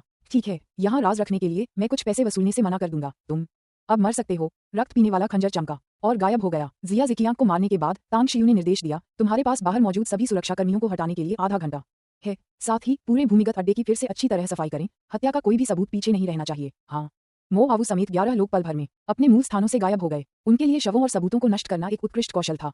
आधे घंटे से भी कम समय में सभी शवों का निपटारा कर दिया गया था। लड़ाई के सभी निशान मिटा दिए गए थे और यहाँ तक कि भूमिगत अड्डे में लगाए गए विस्फोटकों को भी इकट्ठा कर लिया गया था। बॉस, तहखाने में बहुत सारी प्रतिबंधित वस्तुएं हैं। बिना आवाज किए उन्हें बाहर निकालना हमारे लिए मुश्किल हो सकता है। मो आबू परेशान चेहरे के साथ तांग शियू के पास पहुंची। तांग शियू ने एक पल सोचा, फिर अपना हाथ पलटकर एक स्पेस रिंग निकाली, उसे मो आबू को सौंप दिया और कहा, स्वामित्व स्वीकार करने के लिए खून की कुछ बूंदें। ये स्थानिक वलय अब से आपका है। कुछ चक्कर लगाइए और चुपचाप भूमिगत अड्डे से सभी सामान, साथ ही ये विस्फोटक भी यहाँ से बाहर निकाल लीजिए। एक स्थानिक वलय। मो आबू का दिल कांप उठा और उसकी आंखों में परमानंद का भाव प्रकट हुआ। वह स्थानिक छल्लों के बारे में जानता था और वह ये भी जानता था कि बॉस, युवा बॉस गु, यान, एयर, ओल्ड और अन्य सभी के पास स्थानिक छल्ले थे। हालांकि उसने इसे पाने का सपना देखा था, लेकिन उसे इतनी जल्दी मिलने की उम्मीद कभी नहीं थी। उनके आसपास मौजूद अन्य लोगों के चेहरे पर ईर्ष्या के भाव दिखाई दे रहे थे। हालांकि वे भी एक स्थानिक वलय चाहते थे, लेकिन किसी ने भी तांग शियू से इसका जिक्र करने की हिम्मत नहीं की। आखिरकार स्थानिक वलय कोई साधारण वस्तु नहीं थे, वे अनगिनत साधकों की नजरों में खजाने थे।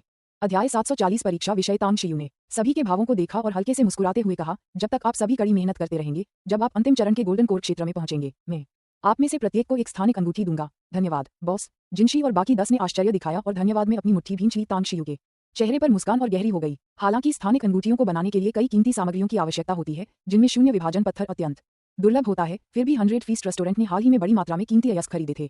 गु शियाक्सू द्वारा भेजी गई खरीदी गई सामग्रियों की सूची से उसे पता चला कि उन्होंने मुट्ठी के आकार के 1 दर्जन से अधिक शून्य विभाजन पत्थर प्राप्त कर लिए हैं।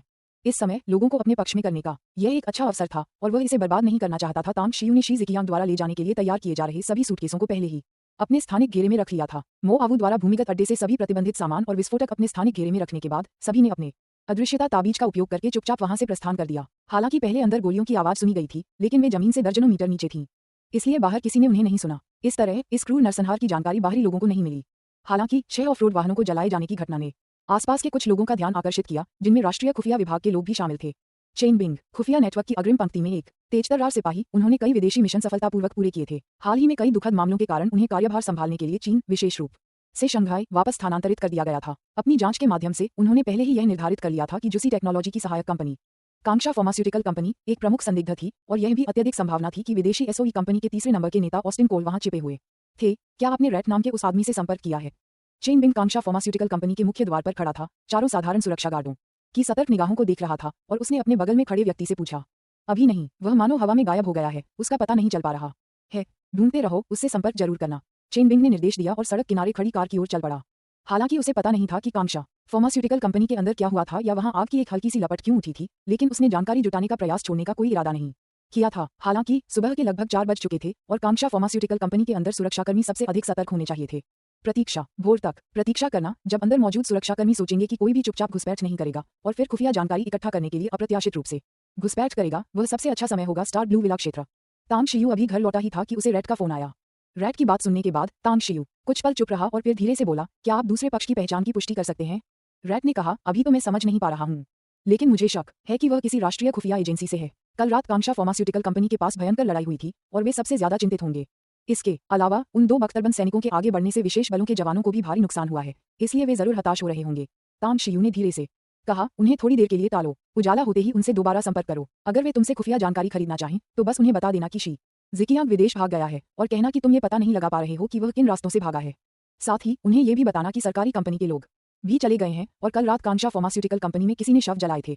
तुम्हें शवों की पहचान बताने की जरूरत नहीं है, बस इतना कह देना कि वे विदेशी नागरिक थे। मैं समझता हूँ, लेकिन रैट ने जवाब दिया, उसका स्वर थोड़ा हिचकिचाता हुआ हो गया। तांग शियू ने पूछा, सीधे सीधे कहो जो तुम कहना चाहते हो, मुझे घुमा फिराकर बात करना पसंद नहीं है। रैट ने झट से कहा, बॉस, मैंने खुफिया जानकारी पहले ही सेना को बेच दी है। अगर मैं दोबारा वही जानकारी उन्हें बेच दूं जो आपने मुझे बताई थी, तो मुझे डर है इससे उन्हें शक हो सकता है। एक बार यह मामला सुलझ जाए तो मुझे डर है कि वे मेरी जांच करेंगे। तांग शियू ने कहा, आज रात मैं किसी को भेजकर तुम्हें शंघाई से बाहर निकलवाऊंगा। आसपास के शहरों में खुफिया नेटवर्क सक्रिय करना होगा। तुम 2 दिन के लिए चांगशी शहर जाओ, फिर किसी दूसरे शहर चले जाओ। साथ ही मैं तुम्हारी सुरक्षा के लिए 2 प्रशिक्षकों को भेजूंगा जो तुम्हें भेष बदलने की तकनीक सिखाएंगे। रैट ने तुरंत कहा, धन्यवाद बॉस। तांग शियू ने फोन काट दिया और मो आबू के साथ अध्ययन कक्ष में चली गई। उसने अपने स्पेशियल रिंग से 6 बड़े सूटकेस और एक छोटा सूटकेस निकाला और सबसे पहले छोटा सूटकेस खोला। सूटकेस के अंदर फोम के बेस में गहरी खांचे बनी हुई थीं और उन खांचों में हरे रंग की गोलियों की 6 बोतलें रखी हुई थीं। बॉस, क्या ये जीन की गोलियां हैं? मो आबू ने अंदर से एक बोतल उठाई, कुछ देर तक उसे बार बार देखा और फिर उत्सुकता से पूछा। तांग शियू ने कहा, ये जीन पैलेट्स ही होने चाहिए, वरना जी ज़िकियांग इतना सावधान नहीं होता। हालांकि हमें अभी तक यह नहीं पता कि जीन पैलेट्स के कोई दुष्प्रभाव हैं या नहीं, इसलिए हमें पहले प्रयोग करना होगा। अभी लौटते समय ही मैंने उन लोगों के बारे में सोच लिया है जिन्हें प्रयोग के लिए इस्तेमाल किया जाएगा। मो अवू ने असमंजस में पूछा, बॉस, आप किसे प्रयोग करने की अनुमति देने वाले हैं? तांग शियू ने कहा, जल्द ही मैं चीन की कुछ जेलों से फांसी की सजा पाए कैदियों का एक समूह लाने का तरीका ढूंढ लूंगा। चूंकि वे वैसे भी मरने वाले हैं, इसलिए वे प्रयोगों के लिए पूरी तरह से उपयुक्त हैं। मो अवू का चेहरा गंभीर हो गया और उन्होंने संजीदगी से कहा, हमारे देश की जेलें विदेशों की जेलों से कुछ अलग हैं। चाहे वह प्रबंधन प्रणाली हो या आंतरिक कर्मचारियों का रवैया, मौत की सजा पाए कैदियों को रिहा करना बहुत मुश्किल है। क्या मैं खुद किसी दूसरे देश में जाकर देखूं? दूसरे देशों में अगर आप पर्याप्त पैसा दे सकते हैं तो आपको पर्याप्त कैदी मिल जाते हैं। तांग शियू ने इस बारे में सोचा और उसे लगा कि मो अवू की बात में दम है। वह चीन में कोई परेशानी खड़ी नहीं करना चाहता था, खासकर सरकार के साथ किसी तरह का टकराव तो बिल्कुल नहीं। अगर वह किसी विदेशी जेल से कुछ मौत की सजा पाए कैदियों को लाने के लिए पैसे खर्च कर सके तो ये बहुत ही उचित होगा। अवू, आपके विचार से किस देश की जेल उपयुक्त रहेगी? मो अवू ने कहा, मालिक, आपके प्रयोग का उद्देश्य क्या है? मेरा मतलब ये है कि जीन पैलेट्स पर प्रयोग करने के बाद अगर कोई दुष्प्रभाव नहीं होता बल्कि परीक्षण विषयों की ताकत में बहुत वृद्धि होती है तो आप उनसे कैसे निपटेंगे? अगर उन्हें सीधे मारना है तो कई विकल्प हैं। दुनिया की 10 सबसे क्रूर जेलों में हर साल बड़ी संख्या में कैदियों की मौत होती है। लेकिन अगर आप उन्हें मारना नहीं चाहते और उनका पुनः उपयोग करना चाहते हैं तो आपको उनकी सावधानीपूर्वक जांच करनी होगी। तांग शियू ने कड़वी मुस्कान के साथ कहा, हालांकि मैं दुश्मनों के प्रति निर्दयी हो सकता हूं, लेकिन मेरे लिए उन लोगों के खिलाफ कार्रवाई करना मुश्किल है जिन्होंने मुझे नाराज नहीं किया है। अगर जीन पैलेट्स के कोई दुष्प्रभाव नहीं होते हैं तो मैं उनका दोबारा इस्तेमाल करने पर विचार कर सकता हूं। काफी सोच विचार के बाद मो अवू ने अंत में कहा, अगर ऐसा है तो एक जेल बहुत उपयुक्त है, इजराइल का कैंप 1319। यह एक यातना शिविर है जहां बेहद खतरनाक कैदियों को रखा जाता है और इस जेल के बारे में सारी जानकारी अत्यंत गोपनीय है। अवेन एक बार एक कुख्यात हथियार व्यापारी की हत्या करने के लिए इस जेल में गया था। हमने पहले जो खुफिया जानकारी जुटाई थी उसके अनुसार कैंप 1319 देखने में तो एक बड़ी इजरायली जेल लगती है, लेकिन बहुत कम लोगों को पता है कि 16 संयुक्त राष्ट्र देशों ने एक गुप्त समझौते पर हस्ताक्षर किए थे जिसके तहत दुनिया के 60% से अधिक सबसे क्रूर और खूंखार कैदियों को गुप्त रूप से वहां ले जाया जाएगा। तांग शियू आश्चर्यचकित होकर बोली, आपका मतलब है कि वहां कैद सभी कैदी आतंकवादी हैं? मो अवू ने सिर हिलाते हुए कहा, उनमें से लगभग हर एक के हाथ खून से सने हैं। वहां बंद 80% कैदी अंदर ही मर जाते हैं। इस शिविर में कैदियों की संख्या ज्यादा नहीं है। 5 साल पहले कुल मिलाकर लगभग 1200 लोग ही थे। लेकिन अगर इन सभी 1200 लोगों को रिहा कर दिया जाए और सामूहिक रूप से किसी भी देश में छोड़ दिया जाए तो मेरा मानना है कि वह देश भारी अशांति की स्थिति में आ जाएगा। दुनिया का सबसे बड़ा हत्यारा संगठन नाइट स्पेक्टर संगठन जो 11 साल पहले नष्ट हो गया था, उसका सरना घोस्ट भी एक खौफनाक शख्सियत है जिसके बारे में दुनिया भर के विभिन्न देशों के नेता खौफ से बात करते हैं। वह एक कसाई है जिसने खुद 1000 से अधिक लोगों को मारा है और वह वहीं कैद है। तांग शियू ने भौहें चढ़ाकर पूछा, अगर वह इतना शक्तिशाली है तो वह भाग क्यों नहीं जाता? मो अवू ने कड़वी मुस्कान के साथ कहा, कैंप 1319 में घुसना आसान नहीं है और बाहर निकलना तो उससे भी मुश्किल है। उस समय अवेन, मैं और हमारे 100 फीस्ट रेस्टोरेंट के 6 अन्य उस्तादों ने अवेन को अंदर भेजने के लिए हर संभव कोशिश की। अवेन को बाहर निकालने के लिए हमने अंदर और बाहर दोनों तरफ से तालमेल बिठाया और फिर भी एक की मौत और 5 गंभीर रूप से घायल लोगों की जान गंवाई। बड़ी मुश्किल से हम ये कर पाए। फुफकार। तांग शियू हौंफने से खुद को रोक नहीं सका। वह मो अवू और मो अवेन की ताकत से अच्छी तरह वाकिफ था। साधक बनने से पहले भी उनकी ताकत जबरदस्त थी। उसने एक ही लक्ष्य की हत्या के लिए इतनी बड़ी कीमत चुकाने की उम्मीद नहीं की थी। तांग शियू ने एक सिगरेट जलाई और उसे आधा पीते हुए वह सवाल पूछा जिसके बारे में वह सबसे ज्यादा चिंतित था। चूंकि यह जेल इतनी भयानक है तो शायद मौत की सजा पाए कैदियों को इससे बाहर निकालना आसान नहीं होगा, है ना? मो अवू ने कहा, पैसा ही दुनिया को चलाता है। जब तक आप भुगतान कर सकते हैं कोई समस्या नहीं है। तांग शियू ने पूछा, आपको क्या लगता है कि घोस्ट को बाहर निकालने में कितना खर्च आएगा? मो अवू ने कड़वी मुस्कान के साथ कहा, 9 अंकों के बिना ये बहुत मुश्किल है, बहुत मुश्किल। मैं जिन 9 अंकों की बात कर रहा हूँ उनकी इकाई अमेरिकी डॉलर है। तांग शियू की पुतलियां सिकुड़ गईं और उसने हैरानी से कहा, कम से कम 100 मिलियन अमेरिकी डॉलर। मो अवू ने सिर हिलाते हुए कहा, मैंने एक बार एक खबर सुनी थी कि घोस्ट का एक दुश्मन था जो उस जेल को 100 मिलियन अमेरिकी डॉलर देने को तैयार था और उसका मकसद नेक था, उससे बदला लेना। नतीजतन वह आदमी न केवल बदला लेने में नाकाम रहा बल्कि पकड़ा भी गया। तांग शियू ने पूछा, तुम्हारा मतलब है कि घोस्ट ने उस आदमी को जेल में मार डाला? मो अवू ने सिर हिलाकर कहा, बिल्कुल सही। तांग शियू के चेहरे पर मुस्कान आ गई और उसने कहा, बहुत दिलचस्प, मुझे इस भूत में दिलचस्पी हो गई है। चलो थोड़ा इंतजार करते हैं। मैं अभी कंगाल हूँ, इसलिए किसी को उस जेल से छुड़ाने की कोशिश करना सरासर असंभव है। अभी सबसे जरूरी है कुछ पैसे जुटाना। इसके बाद तांग शियू ने अन्य 6 सूटकेस खोले। उनमें से 2 में विभिन्न जटिल उपकरण थे जिनकी कुल संख्या दर्जनों प्रकार की थी। अन्य 4 बड़े सूटकेस विभिन्न दस्तावेजों से भरे हुए थे। दिलचस्प बात यह है कि जीन पैलेट्स के आंकड़ों के अलावा उन कवच पर भी शोध डेटा मौजूद है। ऐसा लगता है कि इस बार की फसल सिर्फ जीन पैलेट्स ही नहीं है